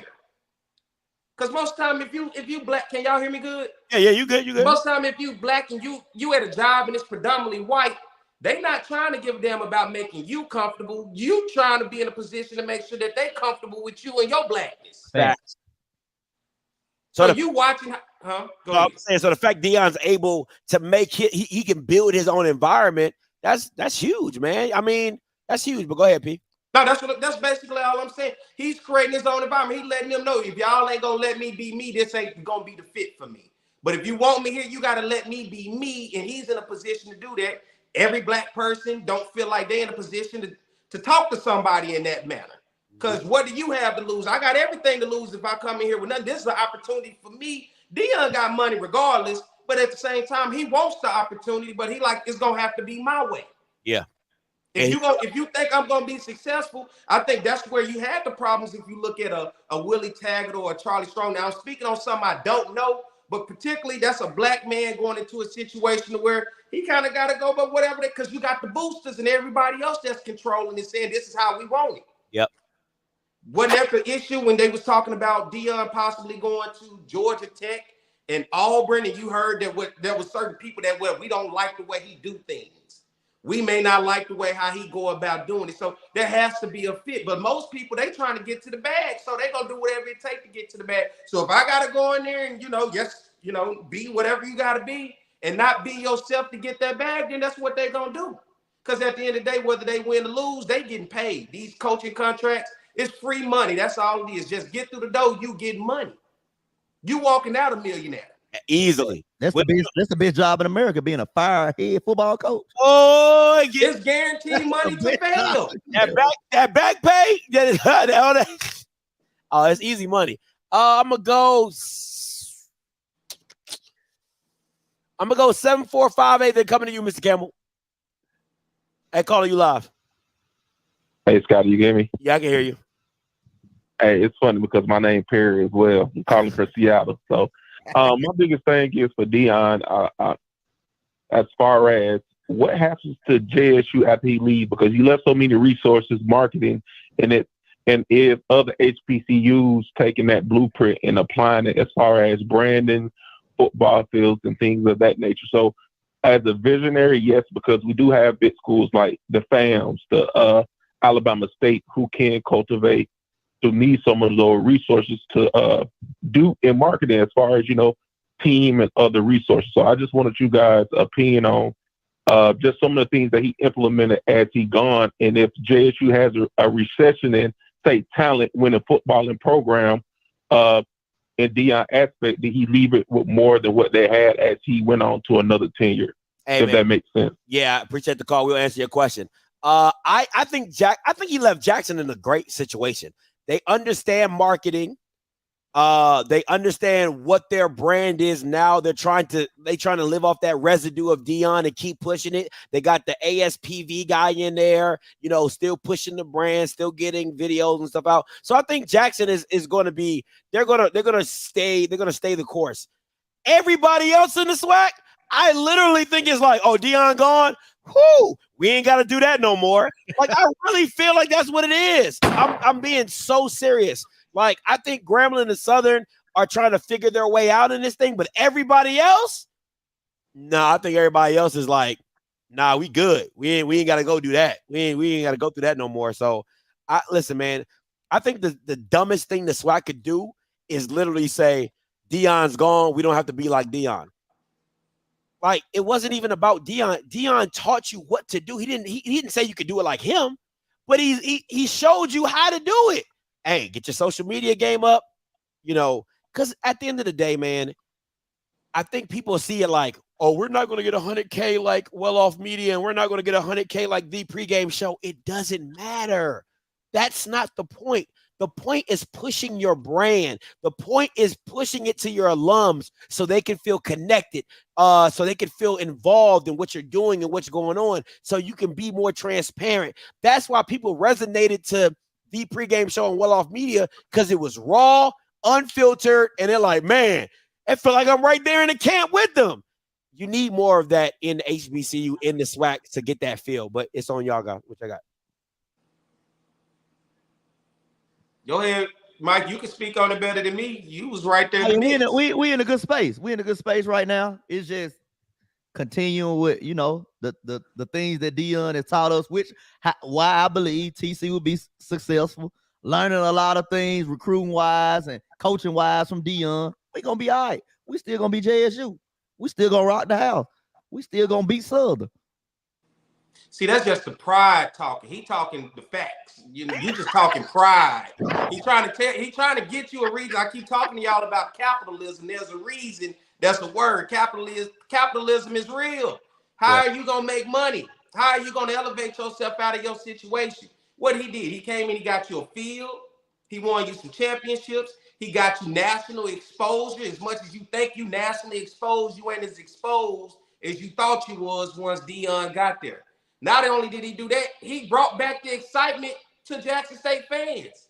He brought back, well, I don't know if I say he brought back. Y'all already was doing good with attendance. I get what you're saying. Let me explain. I get what you're saying, Perry, because back like in the 80s and 90s, it was up. Like y'all was stuck in a bubble before Deion, because it was only HBCU people. Deion got Jackson State out of that bubble and he had P. Diddy talking about giving money at the BET Awards. He didn't give that $1 million. I heard that from the inside source. He didn't give that $1 million. I ain't here to confirm or deny it, but I'm just saying the fact that he's up there talking about Jackson State. He got Jackson State in the mouths of people that never probably. Pat McAfee was at the Battle of the Bands. So having a doozy of a time. You know, then he come, he talking, he gave you something that got you outside of the world. That because we all say because of this HBCU bubble, we kind of in this bubble, and because we in this bubble, we just automatically, because we got so much pride, we went to these schools. Well, I don't know about you, Scott, you didn't go to these schools, but because we went to these schools and we just expect for you to know about HBCUs. It's folks right there in Texas don't know shit about Texas Southern and Prairie View. If folks in Houston don't know about Texas Southern. You know, so to get out of that bubble, that's what he did. He gradually got you out that bubble. Yeah. Now it was on us to start to capture as a conference and as different institutions to capture those people. Because it's only, that's why I feel like we kind of, because we only stuck within this bubble. It's only so far you're going to go within that bubble. But if you can get me out of that bubble and you starting to get me into different places and different conversations with different, you start to reach to get that new fan. You start to reach to get that new avenue, that new money, because it's capitalism. Now maybe we can get some new advertising. Maybe we can get some corporate partnerships because they didn't understand what we had going on here. But he got you out of that bubble. And for me, whether people like it or not, that's the biggest part about it all, of him leaving them in a better place than what they were. And the only Jackson State swag folks and HBCU folks was talking about Jackson State. He had everybody talking about Jackson State. Facts. That probably won't be talking about Jackson State no more now that he's gone. Now look at him. Once again, your lead singer is gone. The band ain't the same when the lead. NSYNC was not good once Justin Timberlake left, was it? It was just imagination once again, running away with me. Boy. And y'all love ganging up on Jackson State, boy, I tell you. I mean, ain't nobody gang. I'm actually saying some good stuff about y'all. It's just, it's the reality of life out. You was doing good to your last sentence. What was that last sentence? Repeated. What I said? We not gonna beat anybody anymore. I didn't say y'all not gonna beat nobody no more. Boy, you got them women ears. Boy, he did not say that. What are you talking about? I did not say that. We started throwing shade at the end. I just said that them folks who were talking about you before ain't gonna talk about you now that Deion Sanders gone. So how do you continue to keep that energy to be in them rooms and them conversations and being in that arena outside of our bubble? Deion got you out of the bubble. That's why you so proud. Ooh, people know about Jackson State.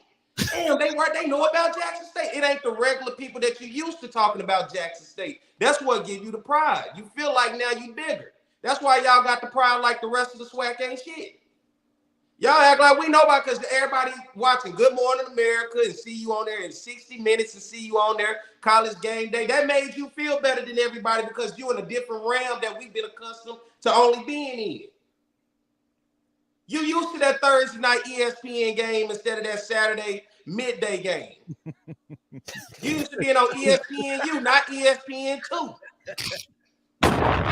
Now you on ESPN2, you don't know how that. Well, y'all ain't on ESPN2. You got to play the Thursday night ESPN. See, that's what I'm saying. That makes sense. Maybe, I don't know. Was I not making sense? Nah, it makes sense. Yeah, you good, Bear White. You good. All right, Mr. Campbell, coming to you. Scotting, nephew Mike, nephew Perry, outstanding. Look, I did not call in to add any more to this debate because you guys are doing a wonderful job. But something caught my eye. Did this guy about 15, 20 minutes ago call in doing the off-script poetry jam? Did I get the off-script poetry jam and he had like 16 bars? Because, Scotty, let me tell you something. You know I'm a bishop. You know I teach at ITTJ. But y'all did not also know I was a street poet too in a previous life. So if he can do poetry, I have a little poetry for my Jackson State people. Because, you know, he dropped 16 bars. So here is my poem for Jackson State folks in this whole situation. Here it goes. Even though Deion left you high and dry, dear JSU, please dry your eye. He wants CSU to be like the boom. Hell, even Miss D says she will be in Colorado soon. So JSU folks, don't you fret. GC is your coach. So watch Rocky's show and place your bet. HBCU culture can't be matched. So don't mess with us because your wig will be snatched. That is from the street poet. I wanted to just give y'all that because I heard the young man doing the 16 bars. I just wanted to give a little poetry too. So that's for my JSU people. I just want to let you know, Perry, you're doing an outstanding job. Mike, you're doing an outstanding job. And Scotty, thank you for giving us the time to talk about this great discussion. But I just, I got offended because I thought I was the only poet. And I saw we had others. So I had to, pull my poetry out. Okay? So that's all I got. I ain't got nothing profound to say. You guys have said it all, and I don't want to read the conversation. I appreciate the comments, Campbell. You will get your wigs. What, snatch back, push back? You get your wig snatched. Jackson State folks gonna need counseling. They can't let that old love thing go. Let me ask you this, though. Let me ask y'all this before I take another caller. Mike, what is a bad season for Jackson? Oh. Not going to the SWAC championship. He already proclaimed December.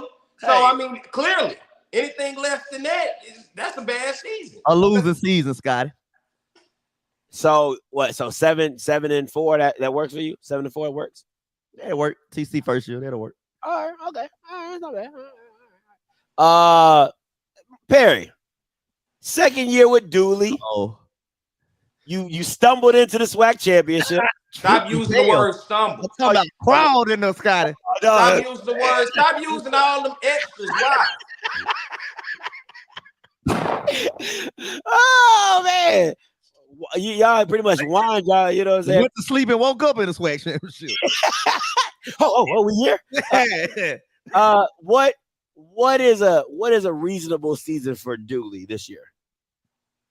What you mean reasonable? Like you asking me as a fan, what do you expect? What are your expectations for Dooley? How about that? We brought Dooley here to play in the SWAC championship and go to the Celebration Bowl. That was the whole purpose of, I think, a lot of people, because it was kind of torn how some people felt about Coach Odoms. Well, Alcorn was the thorn in our side. Just seemed like we couldn't get past them. Yeah. But we was getting to championships. But people was getting to championships and losing. Mm-hmm. So when Odoms kind of left, it was like, all right, cool. It really wasn't a big fuss. It was like, cool. Then you bring in Dooley. Dooley simply was brought here to win the championship. This wasn't a situation to bring him in and let him figure it out. They brought Dooley here to bring back the idea of the nostalgia of the 90s. Championship, Celebration Bowl. That's the same way like how Mike say he feeling. That's what Dooley was brought here to do. Nothing more, nothing less. So Perry, let me ask you this. If y'all don't make it to the SWAC championship, is Dooley on the hot seat? He should be. Hell, yeah. He should be. Yeah. I think at this point, we look at the program of where we at. Mm-hmm. We SWAC good, okay? Get it? Because obviously, if you say we stumbled into a championship and you saw all the other teams, clearly the way Southern played last year, Prairie View could have got in there. Fair. Texas Southern could have got in there. Alcorn could have played better, but clearly that's fair. We SWAC good to say we got to a SWAC championship. Now you got to elevate that, Coach Dooley, and that's why you're here. Southern fans, you see, we arrogant already. The SWAC stand for Southern wins another championship, just for the young folks out there didn't know that. But that's what we looking for. We not at Southern like we had Alabama A&M and Alabama State where we just cool to have a decent season. We glad we beat so-and-so. No, we trying to play for it. That's how we continue to brag the way that we do and talk the way that we do. I just feel as though with I don't want to say blunder. I don't think with the questionable coaching of the first year with the quarterback situation and you stumbling into the SWAC championship and then you almost stumble yourself out the SWAC championship because if it wasn't for Dooley having forced to play Bubba McDaniels, that would probably have went down as the worst SWAC championship loss of all time. I'm talking about like 74-0, like something crazy like that. So I think he's on a short leash because now it's like, how do we evaluate your coaching when you messed up so bad in the first season about the quarterback situation? I think evaluating his coaching and his talent evaluation should be very high on Southern's priority list of let's see what he's really doing. Because if you're looking for championships and he can't evaluate talent and he can't see what everybody else is seeing, I think there's going to be a disconnect there. So that's why I feel he'll be on the hot seat this year going into and if I'm being honest, I don't think SWAC championship for Southern is a make or break for Dooley. For me, it's being competitive and being in contention because the SWAC West is deep. You know what I'm saying? Like, and if it's deep, we want it. We want the SWAC West. I'm not going to give them other schools no credit when there you go. You give me credit. Dog, you stumbled into the SWAC. So it ain't no such, you didn't stumble, they lost it. Prairie View, all you had to do was go beat a sorry-ass Mississippi Valley, and you get blew out. Texas Southern, you winning, and you lose it. You fumbled the bag, not us. So you got to keep it in perspective, man. They ain't got nothing to do with us, what they doing. We did what we needed to do, and you talking about it's loaded, it's deep. Who won the SWAC West? By default. Who won the SWAC? I just asked one simple. Who won the SWAC West? The best team. You weren't the best team. Who won the SWAC West? You weren't the best team. Who was the best team in the SWAC West? The teams that beat you. Who was the best team in the SWAC West? My person, it was Texas Southern. Why they wasn't in the SWAC championship against Deion Sanders in Jackson State? Went down. Their starting quarterback went down. They didn't have. You mean to tell me they ain't? That mean how are they deep then if they ain't got no talent to keep you up by 14 plus? Hold up. I know you ain't talking about talent. When you can barely bro, your quarterback couldn't throw over 100 yards for. I'm not gonna argue that. That's real. And we got to a championship with a team that got a quarterback. Nah, come on, bro. Come on, bro. Come on now. Come on now. So our quarterback who couldn't throw a ball, you mean to tell me Texas Southern backup ain't better than Bashawn McCray? I don't know about that one. That's a good point. That's all I'm saying is since everybody's so deep, Texas Southern second string ain't better than Bashawn McCray. So you mean to tell me he couldn't come in and keep the mojo going for Texas Southern? I don't think if he was better than Bashawn McCray was still a starting quarterback in the SWAC and was still winning games, not off of him, but off your team. So all right, so if it wasn't off the quarterback, then why Texas Southern lose if it ain't off the quarterback? Their team wasn't good enough to keep the team. Whoa. Their team lived and died with Andrew.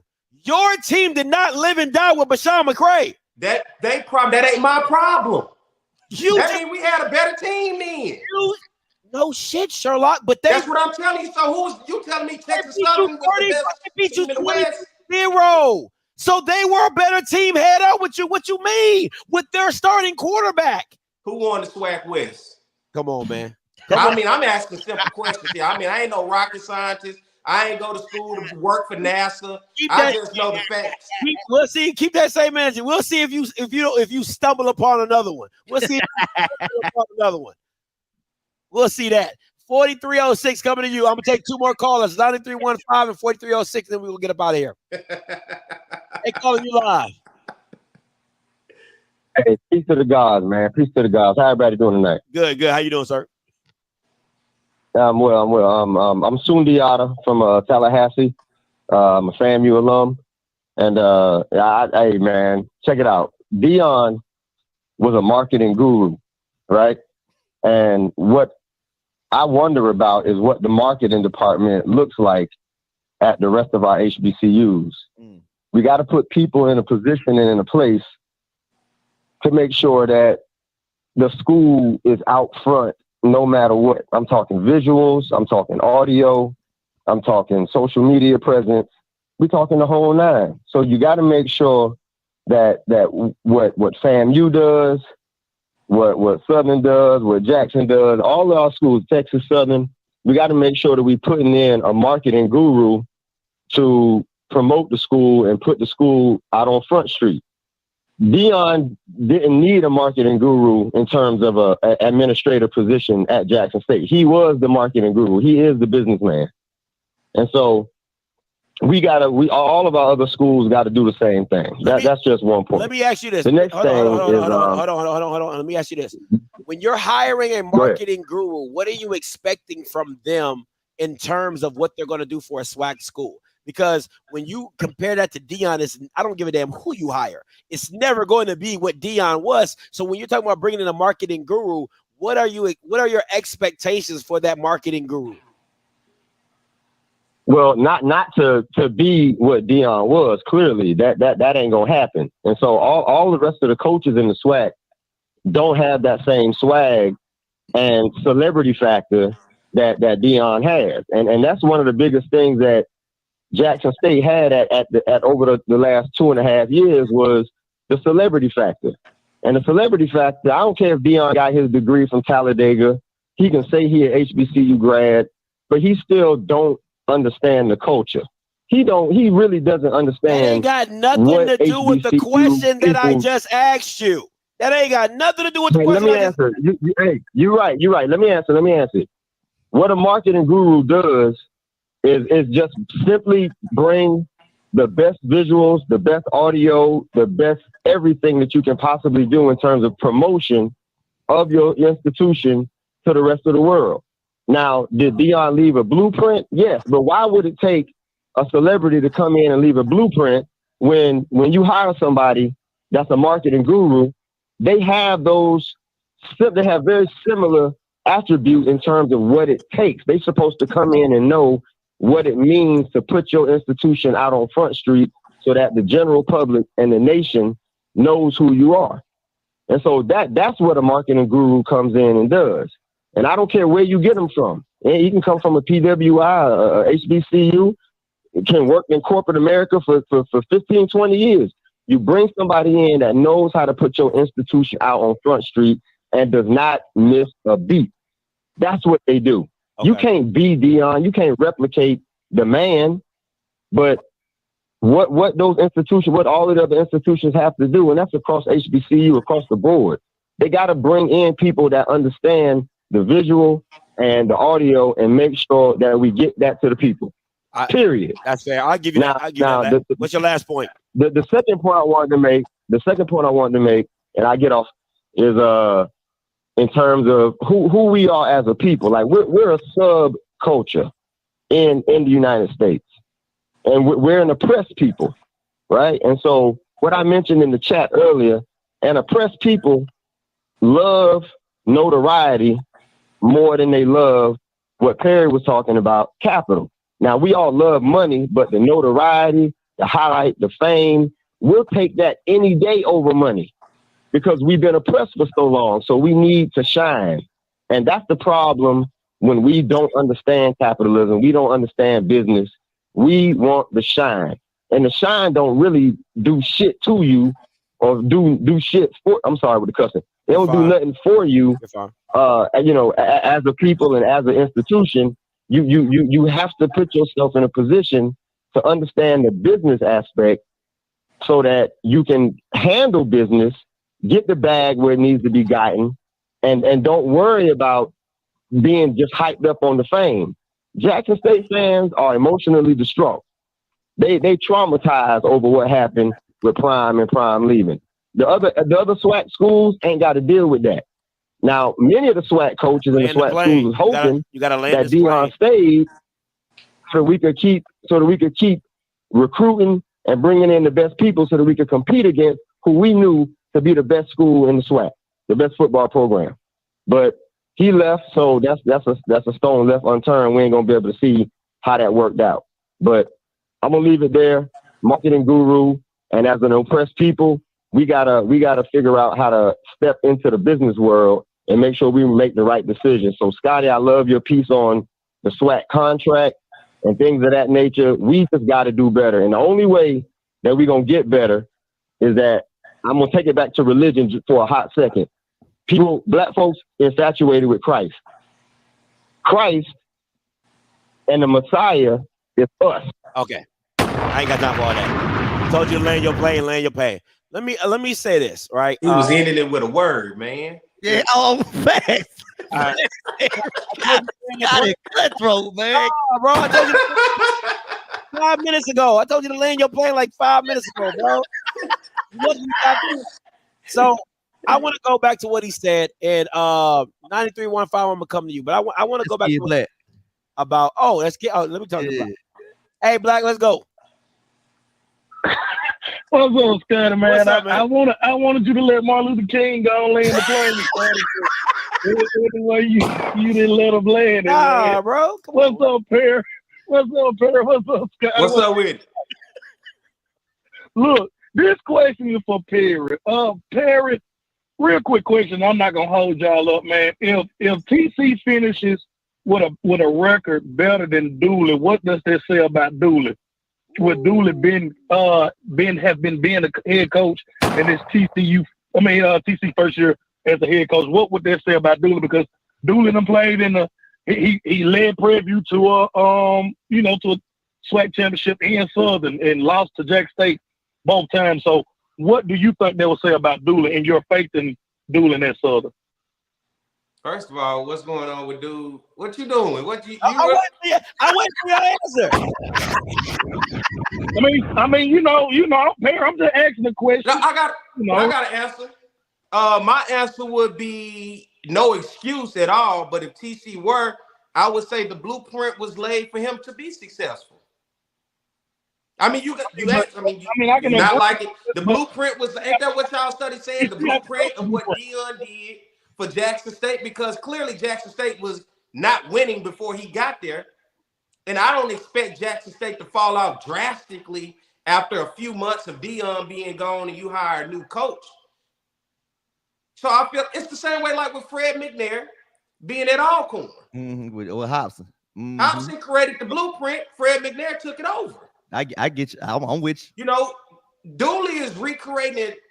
See, the thing about it is Jackson State ain't finna deviate from what Deion already put in place.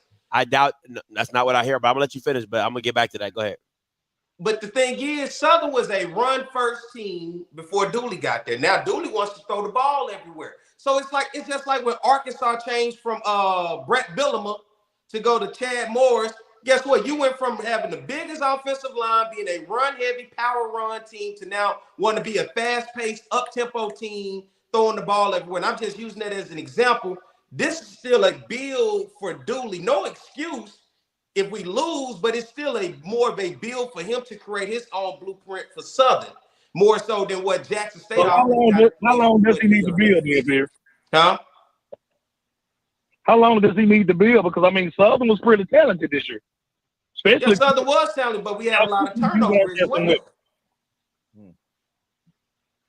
I mean, this is the problem where we always talk about the black coaches losing their jobs at the Power 5. You expect somebody in year one and by year two to already be championship. The man went to the championship in year one. Whether we like how he got there or not, whether we liked who the quarterback was, hey, we still went to the championship. I don't understand the problem. But Perry, this is my question. I'm gonna get out. How would you feel if his record wasn't as good as TC and TC first year, and he is quote unquote supposed to be the guru of offense and probably like one of the top 10 things for HBCU football?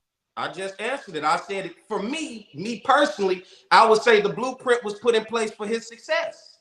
All he had to do was follow it. I thought that was the same way Southern should have been when we had the coach after Dawson Odoms left. Southern's team was a championship talented team. All you had to do was follow the blueprint. Southern went out there and went completely against the blueprint. And we saw how that season ended. If the blueprint is there from somebody who was before you with success, follow it. But some people want to imprint and do their own thing. If TC go out there and do his own thing, then you will see. Whether he win or lose, but if he follows Jackson State blueprint, in which what Deion put in place, I'm expecting for him to be successful. It didn't stop Jackson State from going out and still getting a good recruiting class, did it? They got the talent. All right, appreciate it. I don't know if that's making sense what I'm saying, if I'm saying that right. Southern winning, beat Jackson State this year, Perry, and I'm a hop out, Scott. What'd he say? He said you see beat Jackson State this year. Hell yeah. Hey, Rocky, already shut the call lines down, bro. Y'all don't. You ain't gotta like my. I mean, y'all want my personal response. So Deion left beating Southern at the blueprint. So the blueprint. You wasn't beating us before Deion got there, so now he gone. I expect for y'all to get back to your way. So Deion left everything else in the blueprint except beating Southern. He left that part out of the blueprint. So why can't speak for everybody else on your schedule? I'm speaking for us. He asked to beat Southern. I told you, I think you're gonna lose to FAMU. Okay, so this is the thing I've heard. I've heard that they aren't going to be. It's not a.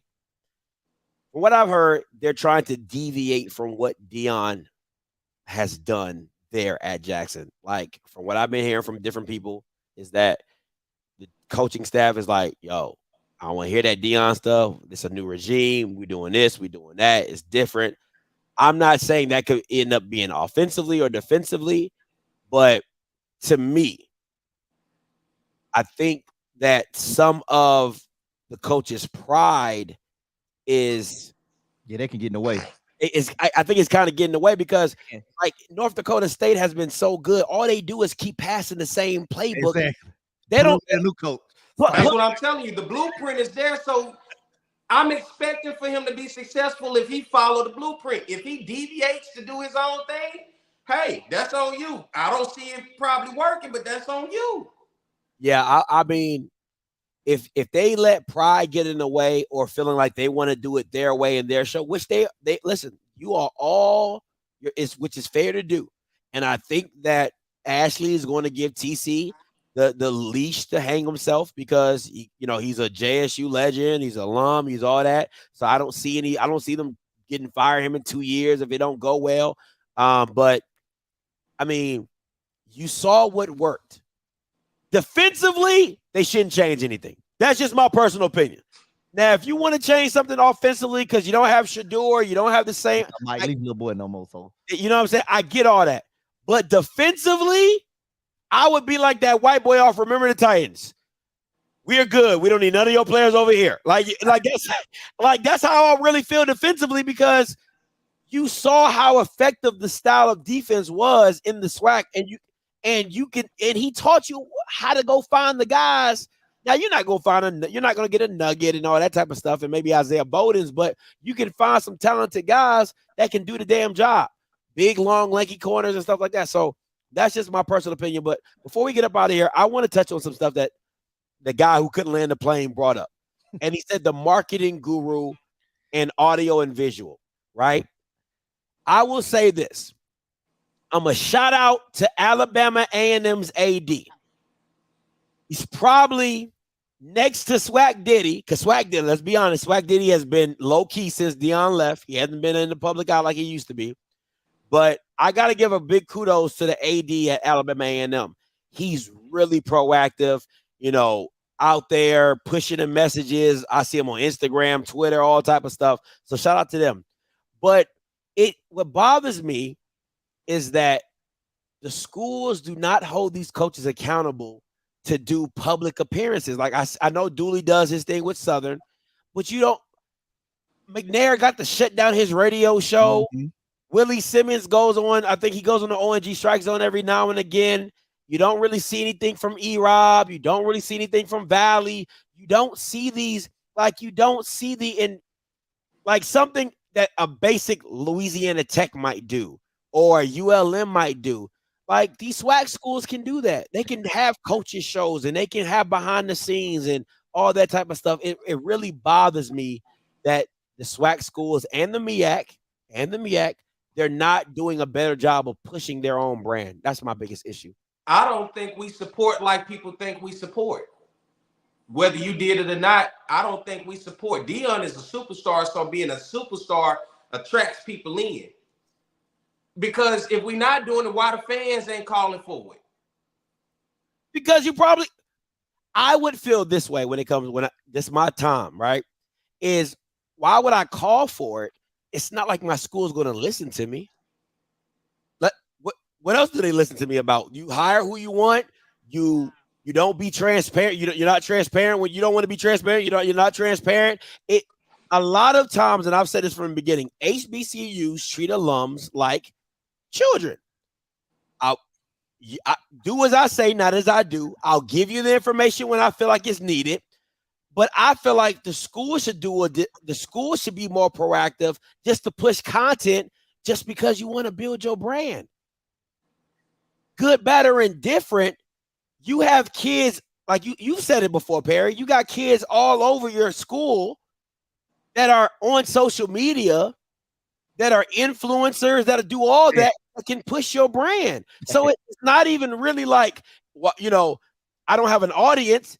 Because listen, FAMU, their basketball team is damn near like 1 million followers on their Instagram.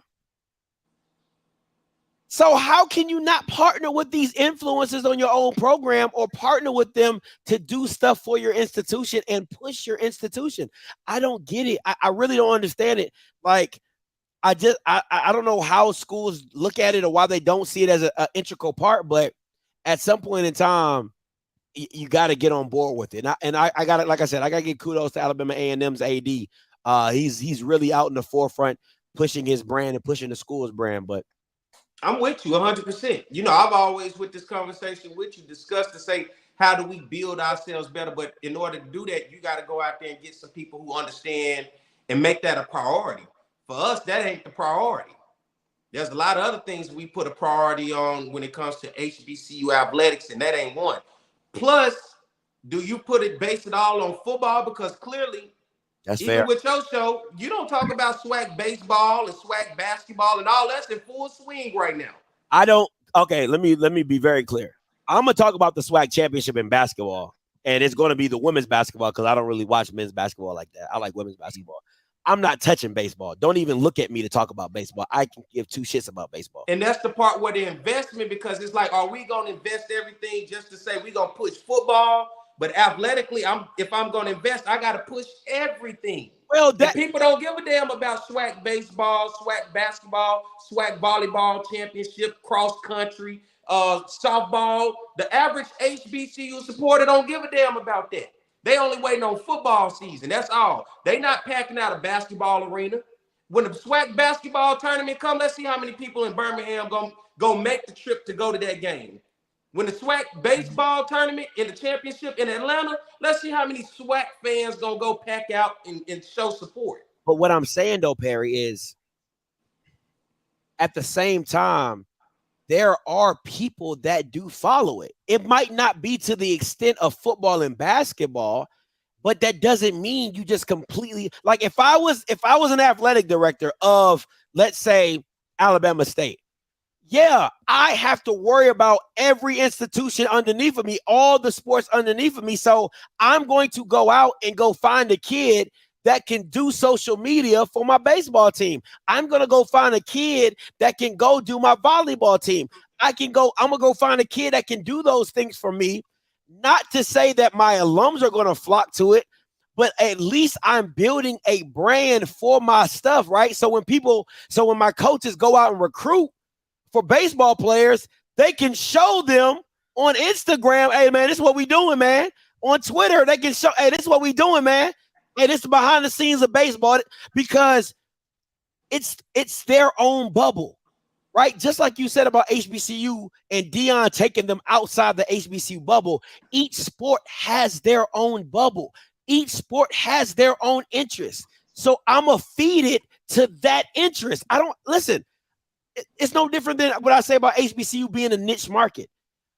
I don't need to go all out. I don't need to go out to Wyoming to bring in somebody when I can monetize my own market. But what HBCs are not doing is monetizing the market within their market. Because nobody gives a damn to market with those other sports, unfortunately. I feel what you're saying. I would love to see the content, but ain't nobody knocking down the doors from ESPN or any of them other ones to present swag baseball. It doesn't matter about ESPN. Is not the validation, the community. But I'm just saying, you're talking about marketing. We go back to capitalism. It has to be some money behind this. You want to do it like I want to do it because there's a pride behind it, but it's also got to be money behind it. It has to be a program. Why Deion Sanders was able to market Jackson State? He won. He was winning. He presented himself. Had Deion Sanders been losing, it wouldn't have had that same luster. The only luster would have been that he wasn't a good coach. You have to present something more than just saying, I'm going to show you the behind the scenes. It has to be presented in a way that has a background to it as well. You know why the SEC network is able to be so successful? The SEC is good in a lot of sports outside of football. Track and field, gymnastics, baseball, basketball right now. There's sports that are elevated. It ain't just one school. You need multiple schools to be good because then it's the level of competition of the people that you're playing against. Right now, if the SWAC basketball game was on and it was Prairie View playing Bethune-Cookman, who watching it? And if I gave you the behind the scenes of it, who cares? The people that are involved in the sport. Like, I really, if you're asking anybody outside of the community, are they going to care? No. You know what? HBCU Hold on. Okay. Who Jackson State basketball team, people started caring. Why? Because of the LSU matchup that they had in the NCAA game. Right? I mean, like you said, they started winning. They're on the front page. Everybody's talking about it. It's a great team. It's a great matchup. Coach Reed has that infamous interview after the game and things like that. But in your own space, in your own pocket, you can promote your own stuff. You can find gems in your own thing. If it's a great baseball player, if it's a great women's basketball player, like Texas Southern has one of the highest scoring girls on their team. Highlight that. You're already on campus. You're already that. There are Texas Southern alums that want to watch women's basketball. There are Prairie View alums that want to know more about their basketball team. It always doesn't have to go back to, is ESPN picking it up? Is a white man watching it? Is it outside the community? Because everything is not for everybody. You don't even think it's entertaining enough to talk about it because if you did like baseball. But I'm saying, but if you knew there was a market, you would talk about it. You talk about football because you know HBCU fans are so in tune into football. We'll talk about football 365 days in a year. But that's across the board in football. They do on 3, 247. They talk about football 24/7. That's across the field. If I was into sailing, I would talk about sailing. But my thing is what I'm saying is, although that sound, and I'm with you because I believe I do want that content created. But what I'm saying is the harsh reality to this is our people don't give a damn about the rest of them sports. Like you would think, there's a small group. It's probably some parents and a few supporters that do go to the game, but it's not enough that these schools feel like we got to invest into doing that. I got to pay somebody to do this. I got to get a team together to do these different sports. It's just not there to the point to where we feel like we want to invest in it. But I'm with you. I agree. Would I want that? Yes, but it doesn't make sense because that's an investment that we already limited resource. We already don't have all the resources in the first place. Now you want me to put something into something that ain't gonna probably get no views anyway? Because if SWAC basketball was entertaining, I promise you, you'll be doing the show. If SWAC baseball, whether you liked it or not, was entertaining to the point where you thought people would listen and tune in, you would do a show on it. I wouldn't talk about something that doesn't interest me. But you would still do a show. The fact that you would have people, you don't care about bands. I do like, but music. You know, SWAC bands, HBCU bands generate people. You will talk about a band. What we talking about, Colorado band right now. Coach Vulture in an HBCU band because you know bands gonna bring people out because we give a damn more about the band than we do the basketball game. We only go into the basketball game if the band there. I listen, I agree with most of what you're saying. To me, I don't feel like you have to invest when the workforce is already on your campus. That's all. I'm gonna just leave it at that. I'm with you. It just don't seem like a priority because how many people? Why am I wasting my time to be doing all that for nobody to support it? That's kind of like where you at with it. It's like you're doing it, but who's supporting it? It ain't like I'm generating extra people to the pro because ain't nobody checking for my baseball. When I look at my baseball sales for my baseball game, it ain't like the sales through the roof. It ain't like the other day when I saw Texas and LSU played and LSU the #1 team and Texas sold 7,500 tickets to the baseball game and LSU fans came to town to go to the game there and Texas fans showed up. Yeah, I market that. That is a value. But when I'm at an HBCU and I'm looking at my baseball sales and, you know, it ain't looking hot. When I'm looking into the stands and these games are empty, is that a value to put my resources in right now when I got other stuff I need to worry about? If there's a free resource, I don't see.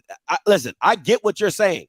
I wouldn't put money into something that wouldn't generate me money back. but that does not take away from me putting in interest to see if I can get interest out of it. That's two different things. If I'm putting in money to get money, okay. But if I can find an interest, if I can find a kid that has an interest to do this, and I can get more interest from his interest, that is a win. The win is me winning games and then drawing the interest into you. You win games, people follow, people come. You have a program, people will, you build it, they will come. Just because I'm videotaping it don't mean people will come. You have to win along with videotaping it. You have to have... Somebody's got to lose. Somebody's got to lose, but it's got to be competitive across the board. It can't be one. It can't be two when you got a whole conference. Mm-hmm. Everybody got to be able to be a game to get up and not just you waiting on that one game to get up. And that's all I'm saying, because I agree with you in terms of doing it. I promise you, I'm with you. It's just the fact that there's no interest in it from the average HBCU fan. I'm telling you, does not, and alum does not give a damn, because if they did, we would put the same resource and money and time into them other sports the same way we do in football 365 days a year. All we care, Jackson State fans right now, cool, Tamika Reed and them winning. But they giving a damn about football season and TC Taylor. They cannot wait. I'm not lying, Mike. You don't even know Jackson State's next basketball opponent. Why you got to bring up Jackson State? Because you don't follow, but you can tell me Colorado. Jackson State play Valid Saturday. When they play at USC, you Jackson can tell me the Valid whole Saturday. Jackson State football schedule, but you ain't paying attention to Jackson State basketball, and y'all got Mo Williams, and you still don't care. Me personally, I don't really watch college basketball, period, until the tournament. Until the tournament, because it's entertaining. I'm more of an NBA guy. That's all I'm saying, man. To the average person, we come to. I always say this: even our football fans ain't really football fans. They're fans of the atmosphere. They'll go to the game and can't name you 5 players on the team. Don't know the opposing coach. Can't name you an offensive coordinator. You go to a group of 5. They know the history. They know who the coaches. They know who the other players are. Matter of fact, they know the other player girlfriend. They done made a sign. They done went and did their research. Our fans aren't true fans of the game. They're fans of the atmosphere, of the environment. I can agree with that, Pierre. I mean, that's been day one since I've stepped in. Because nothing irks me more than being in the vet. We in the red zone, and the announcer say, "Come on, JSU fans. What do we want? TD. What's that touchdown?" We in the red zone. We supposed to be quiet. We don't need to get a false start. We don't need that. We need as much noise reduction as we can get. Don't make noise. We supposed to be quiet when we're in the red zone. The harsh reality for HBCUs that we got to accept: band is first, football is second. Unfortunately, we don't never want to recognize that and to admit that. But HBCUs, like in most big schools, they say the football athletics is the front porch to your institution for people. For ours, it's band. Until we understand band has a bigger presence at HBCUs than football. That's why we're talking about this show right now, because Deion at Colorado telling they band what the other band doing, and that band is such an influence. It's the fact it got the whole internet in an uproar. He ain't saying that I brought the whole coaching staff from Jackson State and we're going to be doing some plays and do stuff like we did at Jackson State. They giving a damn at the fact they mad that he telling them to probably play a song that Jackson State band, and the fact that the band director at Jackson State had to do a whole damn email just to explain itself. Band first. That's why you see band media. That's why you got all these media guys. You got multiple. It's damn near 10 of them. They all still got enough views to share because they all band generates that. If baseball generated, they'll be over there generating, showing you baseball game. You can go to a SWAC game and see more cameramen not even focused on the football game because they all got their cameras in the stands showing the bands. Ain't nobody covering the football team, but the local news. If they even show up, depending on the market. But it's 15 camera guys, film crews, and they all facing the stands, looking at the bands. So that's the priority. That's what I'm saying. If that was really that, people would do that the same way that we do go for the band. But unfortunately, that ain't what's happening. the band, and then it's football. Outside of that, it don't feel like it's relevant to do it because ain't nobody gonna watch it, ain't nobody gonna care. As much as we say we support and we love HBCUs, we love the institution, but don't mean we love it to the depths of I'm gonna follow Southern. Well, I follow Southern sports, of course, because I cover it. But my man Mike don't give a damn about Jackson State basketball until if they win a championship. Then he would say, "Well, we won a championship." But up until that, the average person, the average alum, ain't checking for no basketball, baseball, softball schedule. They ain't checking. They can't name you a basketball player. They can't name you one baseball player. Probably can't even tell you who the baseball coach is. I can name some Jackson State women's basketball. I can definitely tell you that. One women's basketball. Yeah. Name me 3 basketball players at Jackson State. Maya Crump, Angel Jackson. You got what's that girl? The number 2 is Zariah Covington. You have you got number 0, Woodard. You got Woodard. Like, don't play with me. All right, that's Jackson State. All right, now name me 2 UAPB basketball players. Why would I watch UAPB? That's my point. Thank you. There you go. Why would you watch it, whether they gave you behind the scenes or not? Why would you watch it? That's my point. Exactly. Because I don't know anything about them. I don't see them. It's different for you, Pierre, because you cover them. Hold on. UAPB, you have the big tall girl. She's about 6'4", 6'5". She came from Rutgers. You have Coach Dawn Thornton. She's the head girl, the head coach. You have I said the men's basketball. No, I don't watch men's basketball. Zay Green. There you go. That's who I was talking about. Zay Green. I told you I don't watch men's basketball. I watch women's basketball. Yeah, I don't watch men's And I'm with you though. We do need to do that. Right now, though, it's band and it's football. There's a reason why you can do a battle of the bands and put 50,000 people, whether it's in Atlanta, whether it's in Houston, whether it's in Charlotte, or wherever.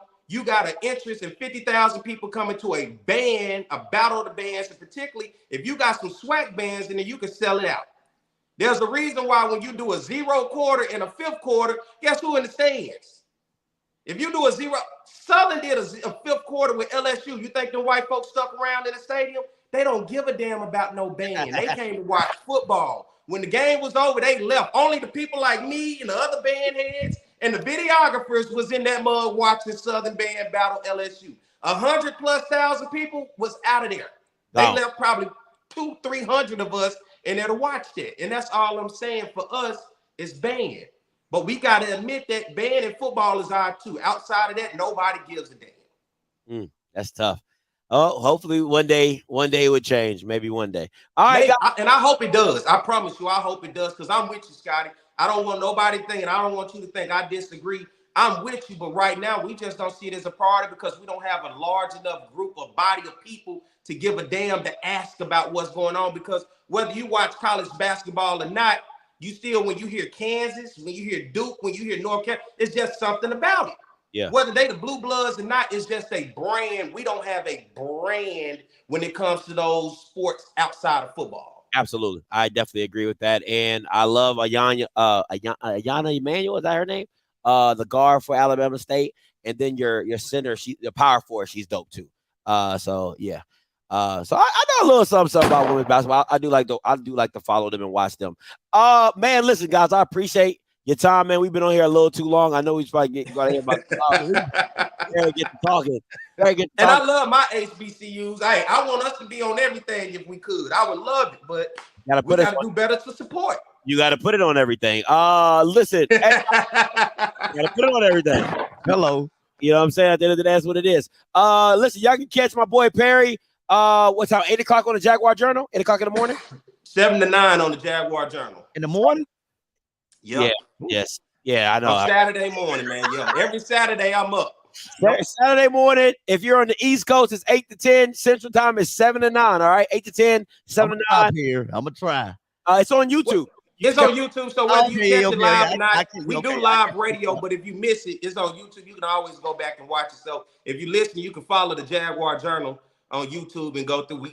I'm HBCU also. I talk about the sports everybody don't care. I'm on there talking softball and baseball and basketball. And guess what? When I get to them parts, everybody like, do we got to do this? Yes, we do. Mike, what you got? You got?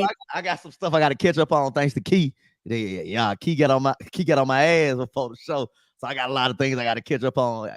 I'll be coming with some new content very soon. That's good. Hey guys, listen, nothing too much for me.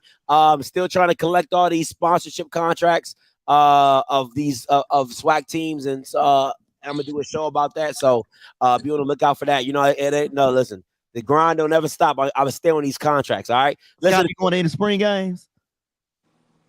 I'm probably gonna try to make it down to Alabama State. I'm trying to stay close, man. So I'm trying to stay like Columbia. You know, I'm gonna try to stay in my region. I ain't trying to go too far out. We got good food down here, so hey, come on to BR. I ain't gonna lie to you. Key might just make that trip happen just because she likes Southern. I ain't even gonna hold you. I ain't even gonna hold you, Perry. She be like, oh yeah, we're gonna definitely do that. But yeah, I know where you're not going. Oh yeah, I'm not going to Jackson. that ain't even a question. That ain't even a question. Yeah, I ain't going. You ain't stepping foot down there. No more. So listen, guys. So definitely tune in to that. Might catch a couple spring games. Probably gonna do some spring reviews. Definitely after the spring games. Hopefully I can catch a lot of them. But listen, guys. Until next time, you know what I'm gonna do. I'ma holler. God bless.